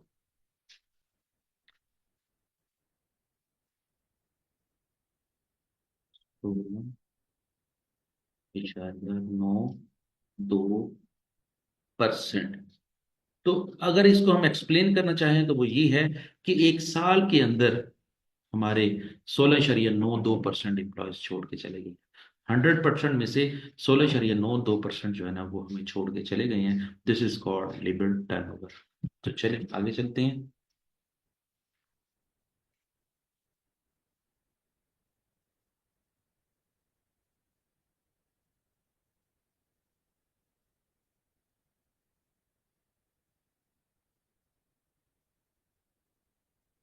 ये क्वेश्चन आप भी सॉल्व करें, मैं थोड़ा सा वेट करता हूँ आपका, और मैं भी आपको थोड़ी देर में सॉल्व करवाता हूँ।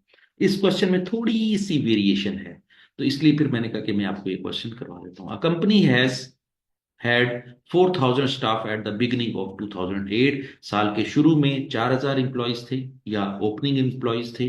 During the year there was a major restructuring of the company and 1,500 staff were made redundant. Company ने उनको निकाल दिया, 1,500 एम्प्लॉयज को खुद ही निकाल दिया। एक दो दिन ना छोड़ के चले जाते हैं, कंपनी ने उनको निकाल दिया। ठीक है, तो फिर उसके बाद क्या किया? And 400 staff left the company. उसके अलावा 1,500 के अलावा 400 मजदूर हमें और भी छोड़ के चले गए। लेकिन उसकी जगह पर हमने 400 मजदूर और रख भी लिए। ठीक है, तो अगर हम देखें कि हमें छोड़ के कितने गए 400, हमने कितने निकाले 1,900, हमने वापस कितने रख लिए 400। अब वो कहता है सवाल के अंदर कहीं पर भी नहीं लिखा हुआ कि at the end of the year कितने एम्प्लॉयज थे, वो हमने खुद कैलकुलेट करने हैं। तो यही बात मैं आपको सिखाना चाह रहा था कि employees at the end of the year, at the end of the year employees कितने होंगे।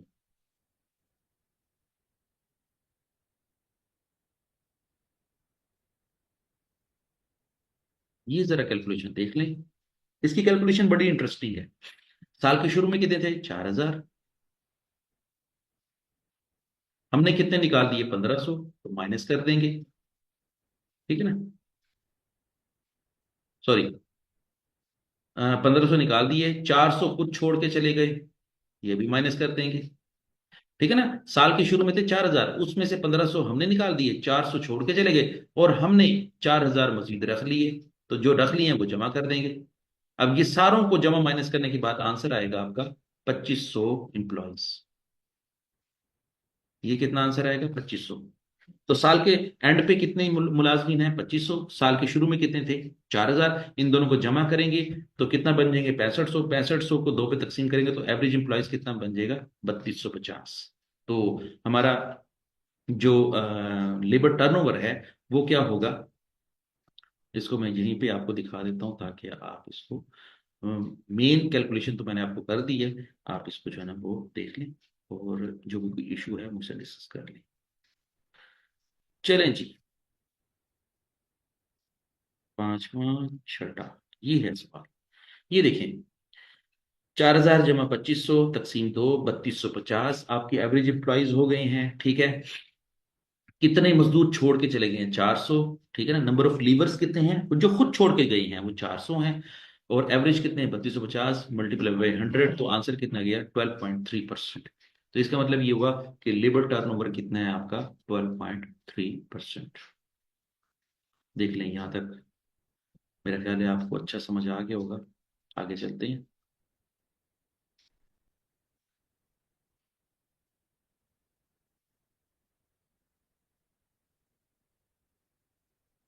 और हमारा आखिरी टॉपिक है आज का, बल्कि सिलेबस को थोड़ा सा व्यू करते हैं। देखिए, मैंने आपको इस चैप्टर के अंदर classification of labour, direct labour and indirect labour पढ़ाया और उसका सवाल भी हल करवाया। ये जो दूसरा टॉपिक है ना, मेजरिंग द लेबर एक्टिविटी, यही टॉपिक आपका रह गया है। यही मैंने अभी आखिर में आपको करवाना है। बाकी सारे टॉपिक हो गए हैं। देखिए जरा, रेमुनरेशन मेथड भी हो गए, इंडिविजुअल ग्रुप प्लान भी हो गया है, और ग्रुप बोनस प्लान भी हो गया है। Treatment and calculation of over time क्या सवाल भी करवा दिया है। पहला पहला सवाल जो है वो treatment of calculation of over time वाला था। ठीक है, और दूसरा सवाल भी इसी तरह ही बन रहा था। और रिकॉर्डिंग लेबर कॉस्ट ये मैंने अभी करवाया है, अकाउंटिंग फॉर लेबर कॉस्ट जिसे कहते हैं। ठीक है ना, जिसमें हमने एंट्रीज पास की थी। लेबर टर्नओवर मैंने अभी लास्ट अभी मैंने करवाया है, अभी थोड़ी देर पहले करवाया है। और अकाउंटिंग फॉर लेबर कॉस्ट जो है ना ये भी मैंने करवा दिया। तो आपका सिर्फ ये वाला टॉपिक रह गया है, और ये मैं आपको करवा देता हूँ, इससे आपका पूरा पूरा चैप्टर मुकम्मल हो जाएगा। तो चलते हैं, मेजरिंग दी labour efficiency.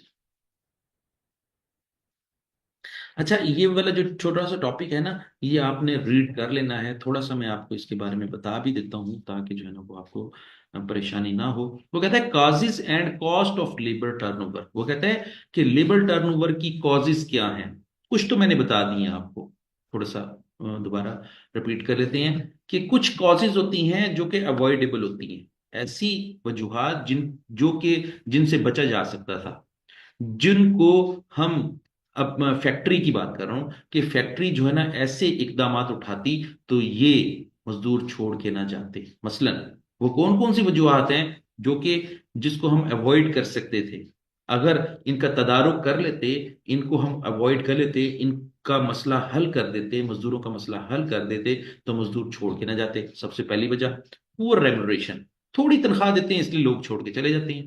Poor working condition, working condition इतनी अच्छी नहीं होती, मीन्स के सफाई नहीं होती, मीन्स के जो है ना वो लड़ाई झगड़े होते हैं, मीन्स के जो है ना वो लोगों का आपस में जो है ना एतबार नहीं होता, मीन्स के जो है ना वो जो बॉसेस हैं, जो सुपरवाइजर हैं, वो मजदूरों के साथ और एम्प्लॉयज के साथ अच्छा सलूक नहीं करते, इसलिए उसको क्या कहते हैं, पुअर वर्किंग कंडीशन। इस वजह से भी लोग छोड़ जाते हैं।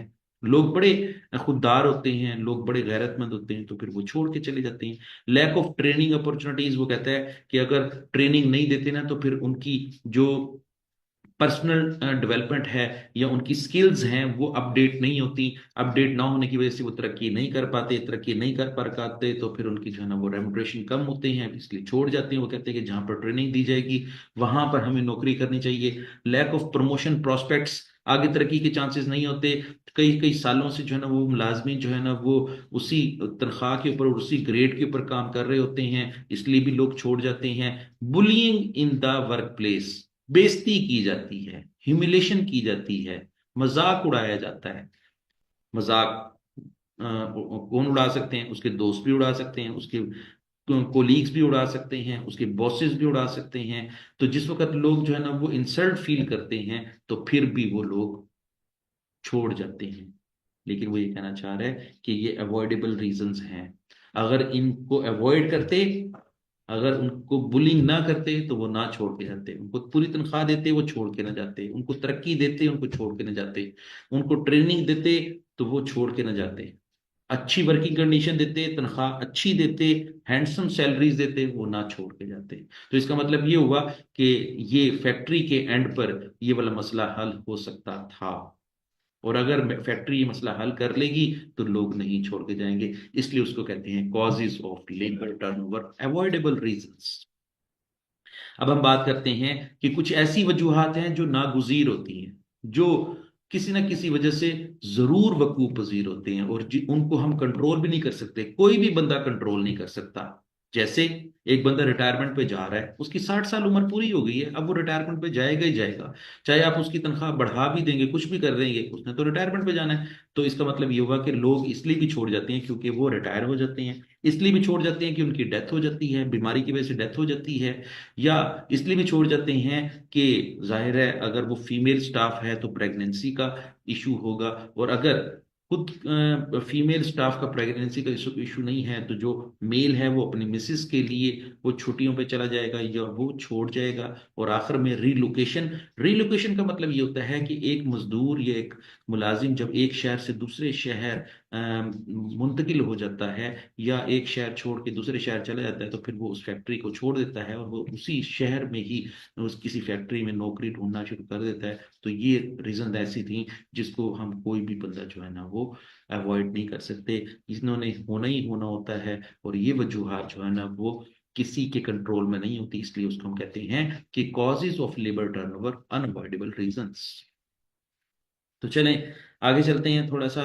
वो कहता है कि जब मुलाजमीन छोड़ जाते हैं तो फैक्ट्री को क्या कुछ बर्दाश्त करना पड़ता है। वो कहता है कि फैक्ट्री को सबसे पहले रिप्लेसमेंट कॉस्ट अदा करनी पड़ती है। और रिप्लेसमेंट कॉस्ट का मतलब क्या है कि उनकी जगह पर नए मजदूर रखने पड़ते हैं या नए मुलाजमीन रखने पड़ते हैं। और नए मुलाजमीन रखने के लिहाज से उनको सबसे पहला क्या खर्चा अदा करना पड़ता है? एडवर्टाइजमेंट करनी पड़ती है, अखबार में ऐड देनी पड़ती है, ये अलग खर्चा है। Cost of selection, time spend for interview, interviewers को बुलाया जाता है, उनको मुआवजा दिया जाता है, उनको टाइम दिया जाता है, उनको खिलाया पिलाया जाता है, उनकी जो है ना वो सेवा की जाती है, तो उनके ऊपर जो पैसे खर्च होते हैं वो कॉस्ट ऑफ सिलेक्शन कहलाएगी।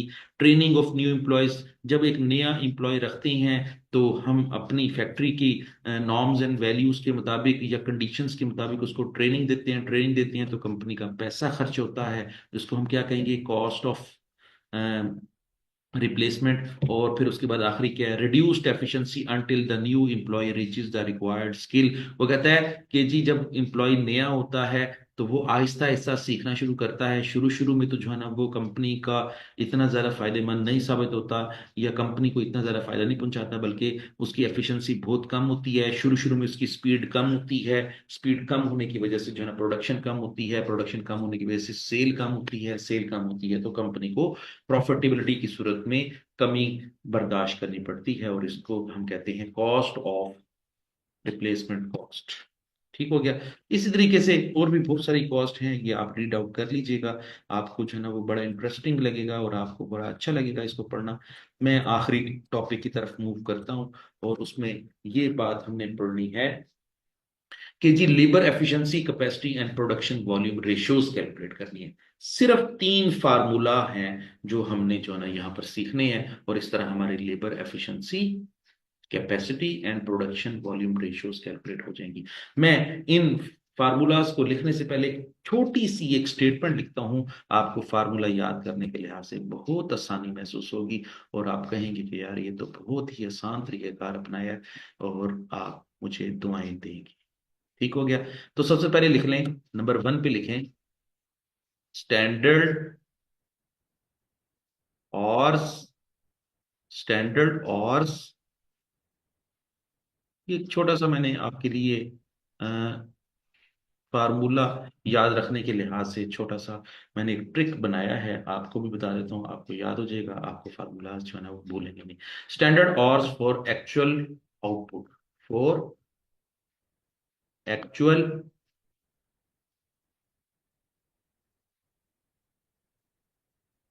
आउटपुट।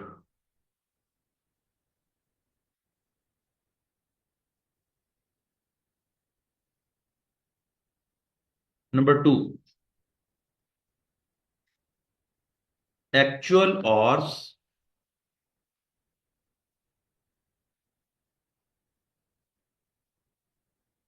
एक्चुअल और वर्क, एक्चुअल और वर्क।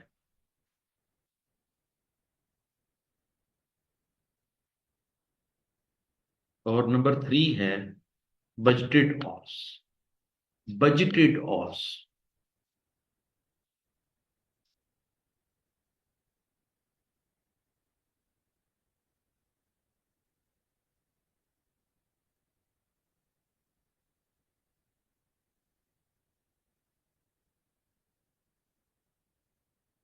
चलिए, ये 3 लाइनें हैं, ये आप याद कर लें। सबसे पहली लाइन क्या लिखी हुई है? Standard hours for actual output. दूसरी लाइन क्या लिखी हुई है? एक्चुअल ऑर्स फॉर एक्चुअल और वर्क, कि कितने घंटे काम किया मजदूरों ने। और तीसरा है बजटेड ऑर्स, कि कितने बजटेड ऑर्स थे। मींस कि कितने घंटे काम करने के लिए कंपनी ने बजट बनाया, कि अगले साल हम इतने घंटे काम करेंगे, या अगले साल इतने घंटे काम करके प्रोडक्शन करेंगे। ठीक है, ये 3 लाइनें लिखनी है आपने, और इसी तरीके से याद रखना है, नंबर 1, नंबर 2, नंबर 3। अब सुन लें, पहली 2 लाइनों को आपस में डिवाइड कर दें, आपस में डिवाइड कर दें, तो फार्मूला क्या बन जाएगा? पहला पहला फार्मूला बन जाएगा, उसको कहते हैं labour efficiency ratio. Labour efficiency ratio, labour efficiency ratio. पहला पहला फार्मूला। और क्या करेंगे आप, नंबर 1 को नंबर 2 पे डिवाइड कर देंगे, ठीक है, और मल्टीप्लाई बाई 100 कर देंगे। तो आपको क्या कैलकुलेट करना सीख जाएंगे आप, लेबर एफिशिएंसी रेशियो कैलकुलेट करना सीख जाएंगे। तो नंबर 1 पे क्या लिखा हुआ है, standard hours for actual output, और नंबर 2 पे क्या लिखा हुआ है, एक्चुअल आवर्स वर्क। इसको डिवाइड कर देंगे, 100 से जरूर दे देंगे, आपका आंसर क्या आ जाएगा, लेबर एफिशिएंसी रेशियो का फार्मूला हल हो जाएगा। ठीक है। दूसरा दूसरा फार्मूले का नाम होगा, मैं यहां पे लिखता हूं, capacity ratio. Labour labour capacity ratio.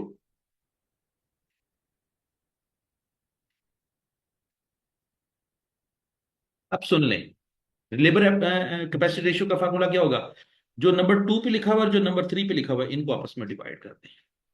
2 divided by 3 multiply by 100। तो ये आंसर किस चीज का आ जाएगा, लेबर कैपेसिटी रेशियो का आंसर आ जाएगा। ये भी परसेंटेज में आंसर आएगा। ठीक हो गया। और नंबर 3 सुन लें, नंबर 3 क्या है आपका, प्रोडक्शन वॉल्यूम रेशियो। क्या फार्मूला है, प्रोडक्शन वॉल्यूम रेशियो। अब आपने क्या करना है, प्रोडक्शन वॉल्यूम रेशियो। मैं इसको शॉर्ट करके लिख रहा हूं, आप इसको जो है ना वो डिटेल से लिख लीजिएगा। इस फार्मूले में क्या करना है, 1 को डिवाइड करना है 3 से, 1 डिवाइड बाई 3 मल्टीप्लाई बाई 100। ठीक है। अच्छा, आपने ये नहीं समझना कि 1 को 3 पे डिवाइड करना है, नहीं। जो पहले नंबर पर लिखा हुआ है, स्टैंडर्ड ऑर्स लिखे हुए हैं ना पहले नंबर पे, ये स्टैंडर्ड ऑर्स जो है ना वो ऊपर रखने हैं, बजटेड ऑर्स को नीचे रखना है, मल्टीप्लाई बाई 100 करना है, तो आपका क्या कैलकुलेट हो जाएगा, प्रोडक्शन वॉल्यूम रेशियो कैलकुलेट हो जाएगी। ठीक है। अब इन्हीं फार्मूलाज को जो है ना हम यूज करते हुए एक क्वेश्चन हल करते हैं, आपको बहुत आसान लगेगा, और इंशाल्लाह आपका ये टॉपिक जो है ना वो बड़े अच्छे तरीके से प्रोसीड कर जाएगा। अच्छा, मैं आपको यहां पर ये बता दूं कि ये एक टॉपिक है आइडल टाइम रेशियो। ये आपके सिलेबस में नहीं है। ठीक है। तो आपने कहीं पे परेशान नहीं होना कि आइडल टाइम रेशियो का क्या किया है। तो आपने आइडल टाइम रेशियो को क्या समझना है कि ये आपके सिलेबस में नहीं है, ये आपने नहीं करना। अगर फिर भी अगर आपको दिल चाह रहा है इसको करने का, तो बहुत आसान है। आइडल टाइम सवाल में दिए गए होंगे और टोटल आवर्स भी दिए गए होंगे। आपने क्या करना है, आइडल आवर्स को टोटल आवर्स पे डिवाइड करना है, मल्टीप्लाई बाय 100 करेंगे, आइडल टाइम रेशियो कैलकुलेट हो जाएगी। लेकिन फिर भी अगर आप सिलेबस के मुताबिक देखें तो ये टॉपिक नहीं है। ठीक है। मैंने इसको डबल क्रॉस लगा दिया है, 2 दफा क्रॉस लगा। ठीक है, आगे चलते हैं।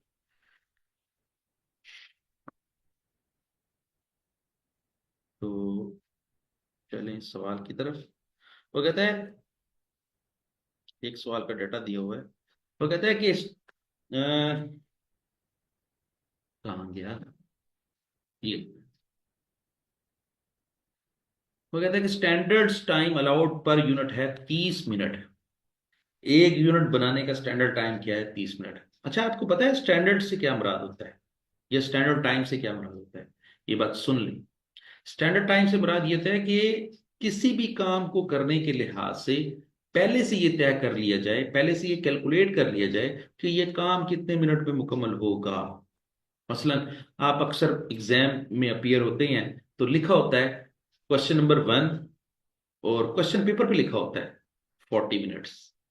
इसका मतलब क्या है कि इस सवाल को हल करने का स्टैंडर्ड टाइम बताऊं क्या है, 40 मिनट। जिस बच्चे ने 40 मिनट से ज्यादा टाइम लगाया, वो बच्चे ने, उसकी स्पीड कम है सवाल हल करने की। और जिस बच्चे ने 40 से कम टाइम लगाया, मतलब 38 मिनट में मुकम्मल कर लिया, उस बच्चे की स्पीड बहुत अच्छी है, उसकी एफिशिएंसी भी बहुत अच्छी है।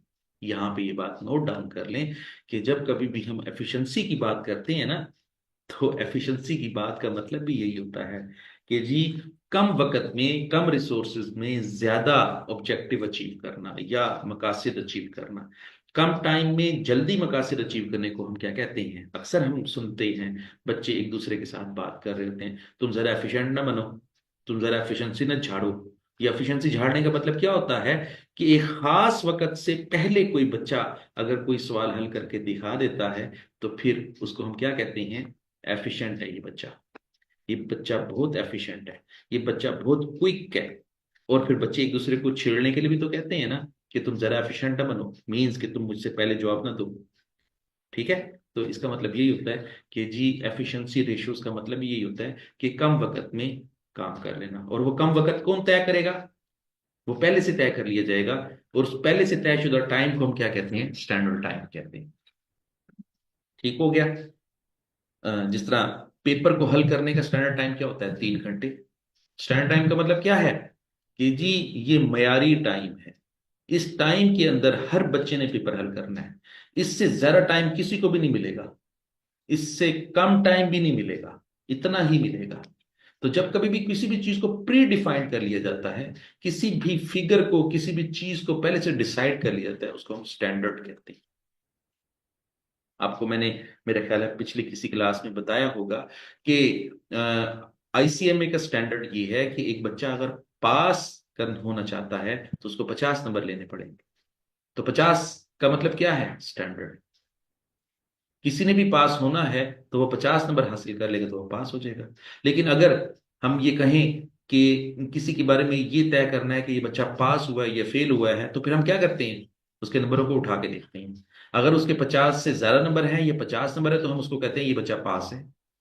सॉफ्टवेयर भी जो है ना इस चीज का जवाब दे देता है। हम सॉफ्टवेयर को जो है ना ये चीज पहले से डिफाइन करके बता देते हैं कि जी जिस बच्चे के 50 या 50 से ज्यादा नंबर होंगे आपने उसको पास डिक्लेयर करना है, और जिसके 50 से कम होंगे चाहे 49 भी होंगे, उस बच्चे को आपने फेल डिक्लेयर करना है। तो ये क्या चीज है? इसका मतलब ये हुआ कि पहले से कोई चीज डिसाइड कर ली जाए, कोई पहले से कोई चीज एस्टिमेट कर ली जाए, पहले से कोई चीज प्री डिफाइन कर ली जाए, तो प्री डिफाइंड चीजों को हम क्या कहते हैं? स्टैंडर्ड कहते हैं। तो आए जरा थोड़ा सा मसीह। वो कहता है कि जी 30 मिनट के अंदर एक यूनिट बन जाना चाहिए। Standard time allowed per unit is 30 minutes. और अगर मैं कहूं आपको कि अगर 30 मिनट में एक यूनिट बनता है तो फिर 1 घंटे में कितने यूनिट बनने चाहिए? तो 4 घंटे में कितने बनने चाहिए? 8। और अगर मैं कहूं आपको कि 840 यूनिट कितने कितने घंटों में बन जाने चाहिए, तो आप क्या करेंगे? सिंपल आप करेंगे 840, ठीक है, जरब 30 तकसीम 60 करेंगे। जरब 30 तकसीम 60 करेंगे तो जो आंसर आएगा वो क्या आ जाएगा आपका? Standard time for actual output. यहां पर मैं आपको ये बात कैलकुलेट करना सिखा देता हूं कि अगर आपके सवाल के अंदर कहीं पर भी नहीं लिखा हुआ ये वाली लफ्ज नंबर 1 जो है, वो कहीं पर भी नहीं लिखा हुआ, स्टैंडर्ड और फॉर एक्चुअल आउटपुट कहीं पर नहीं लिखा हुआ, आप खुद कैलकुलेट कर सकते हैं। स्टैंडर्ड और फॉर एक्चुअल आउटपुट क्या होगा? मैं यहां पर आपको कैलकुलेट करना सिखा देता हूं। स्टैंडर्ड और for actual output, actual output कितनी है? 840 यूनिट। वो देखें जरा ऊपर लिखा हो, 840 जरब 30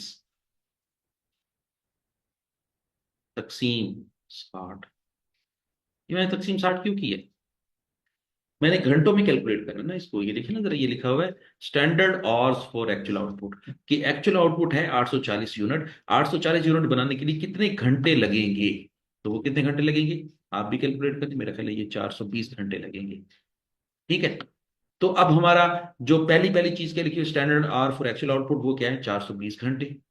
और एक्चुअल आवर्स कितने हैं सवाल में दिए हुए हैं, ये देखें एक्चुअल आवर कितने हैं? 410। तो क्या करेंगे? 420 तकसीम 410 जरब 100। तो इसका फार्मूला क्या हो जाएगा? Labour efficiency ratio. हमारे सवाल के अंदर लेबर एफिशिएंसी रेशो क्या हो जाएगी? 420 तकसीम 410। अब ये देखें जरा, दोबारा रिपीट करता हूं। 420 का मतलब क्या है? नंबर 1 स्टैंडर्ड और फॉर एक्चुअल आउटपुट। नंबर 2 क्या है? एक्चुअल और वर्क। और एक्चुअल और वर्क कितना है? 410। 410 को डिवाइड कर देंगे, नंबर 1 को नंबर 2 पर डिवाइड कर देंगे, मल्टीप्लाई 100 कर देंगे, तो आंसर कितना आ जाएगा? यहां पर कैलकुलेट कर लेते हैं।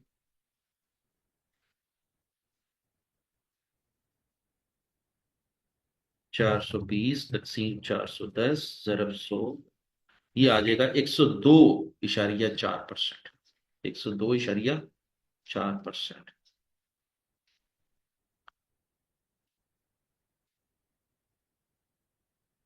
अब ये इस परसेंटेज का मतलब क्या है? इसका मतलब ये है कि मजदूरों की एफिशिएंसी 102% है। मींस हमारे मजदूर ज्यादा एफिशिएंट हैं। हमारे मजदूर कम टाइम में ज्यादा काम कर लेते हैं। जब कम टाइम में ज्यादा काम कर लेंगे तो फिर एफिशिएंसी कितनी होनी चाहिए? 100% से ज्यादा होनी चाहिए। और जिन जिन मजदूरों का आंसर कैलकुलेशन के बाद आंसर 98% आ गया, इसका मतलब ये है कि उन्होंने ज्यादा टाइम खर्च किया है और थोड़े यूनिट बनाए हैं। और हमारे इस सवाल के मुताबिक 102.4% का मतलब ये है कि उन्होंने 102 घंटों का काम 100 घंटों में खत्म कर दिया है। इसलिए उनकी एफिशिएंसी क्या है? 102% है। हमारे जो मजदूर हैं वो ज्यादा क्विक हैं, ज्यादा एफिशिएंट हैं। और कहां से पता चल रहा है?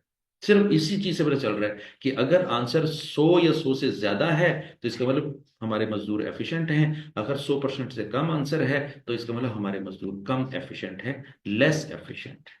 ठीक हो गया? चलिए जी। दूसरा दूसरा है कैपेसिटी रेशो। कैपेसिटी रेशो कैसे कैलकुलेट करेंगे? मैं यहां पर इसको, चलो यहां पे कर देता हूं। Capacity ratio. Capacity ratio. Capacity ratio में हमने क्या करना था? नंबर टू को नंबर थ्री पर डिवाइड करना था। नंबर टू क्या है हमारा? एक्चुअल और, एक्चुअल और कितने हैं? 410। और स्टैंडर्ड और कितने हैं? वो आखिर में लिखा हुआ है 400। 400 में डिवाइड कर देते हैं, मल्टीप्लाई बाई 100। तो हमारी कैपेसिटी रेशियो का आंसर क्या आ जाएगा?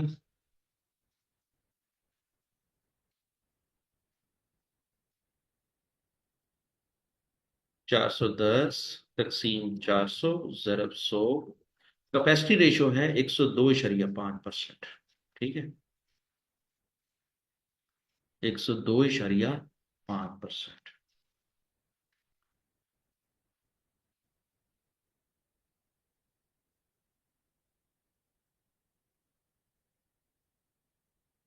चलें जी। इसके बाद तीसरी चीज है हमारे पास, production volume ratio. Production volume ratio का क्या क्या फार्मूला है? नंबर वन को नंबर थ्री पे डिवाइड करना है। और नंबर वन पे क्या रखा हुआ है? स्टैंडर्ड और फॉर एक्चुअल आउटपुट। स्टैंडर्ड और कितने हैं? अभी हमने थोड़ी देर पहले कैलकुलेट किए हैं। स्टैंडर्ड और है 420। ये यहां पे लिख देता हूं।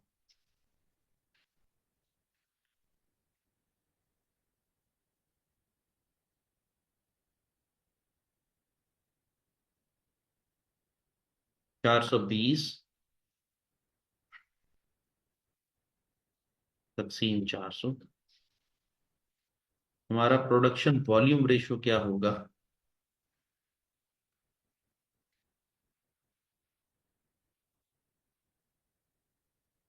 420 तकसीम 400 ज़रब 100। हमारा प्रोडक्शन वॉल्यूम रेशियो है 105%।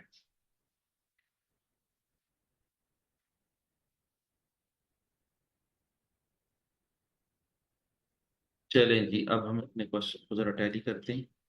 देखें, हमारा लेबर एफिशिएंसी रेशियो कितनी है? 102%।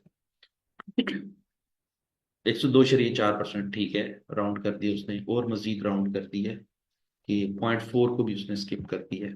नंबर टू है लेबर कैपेसिटी रेशियो। कितना आंसर है? 102.5%। ठीक है ना, ऐसे ही है ना, 102.5%। ठीक है। और उसके बाद क्या है? नंबर थ्री पे है आपका प्रोडक्शन वॉल्यूम रेशियो। और प्रोडक्शन वॉल्यूम रेशियो कितना है? 105%। ठीक है, हमारा भी 105% आ गया। तो इसका मतलब ये हुआ कि आपको ये जो फार्मूले हैं इसको याद करने के लिहाज से मैंने आपको एक ट्रिक दे दिया है। आप इस ट्रिक को जो है ना फॉलो करें, एज इट इज एग्जैक्ट जो है ना वो ट्रिक है। आप इसको फॉलो करें और इसको इसके जरिए सवाल हल करें। एक क्वेश्चन मैं आपको असाइनमेंट में देता हूँ, आप ये सवाल जो है वो खुद ही सॉल्व करें और मुझे बताएं कि आपको ये सवाल कैसा लगा। अगर आपको इसमें से कोई इश्यू आता है तो हम उससे डिस्कस करेंगे। Test your understanding 7। Test your understanding 7 ये आपकी असाइनमेंट है। ठीक है, ये मुकम्मल करें। बिल्कुल आसान सवाल है, इसमें कोई इशू नहीं है। कल हम इसी चैप्टर का, क्योंकि आज चैप्टर खत्म हो गया है, सिलेबस कंटेंट के लिहाज से हमने हर चीज मुकम्मल पढ़ ली है। अब हम इसके जो है ना वो एमसीक्यूज कल हल करेंगे। कल के सेशन में हमारे सिर्फ एमसीक्यूज होंगे। अगर आपकी कोई क्वेश्चन होंगे तो आप मुझसे डिस्कस कर लीजिएगा, अदरवाइज हम एमसीक्यूज हल करेंगे। टिल देन, अल्लाह हाफिज। Thank you very much.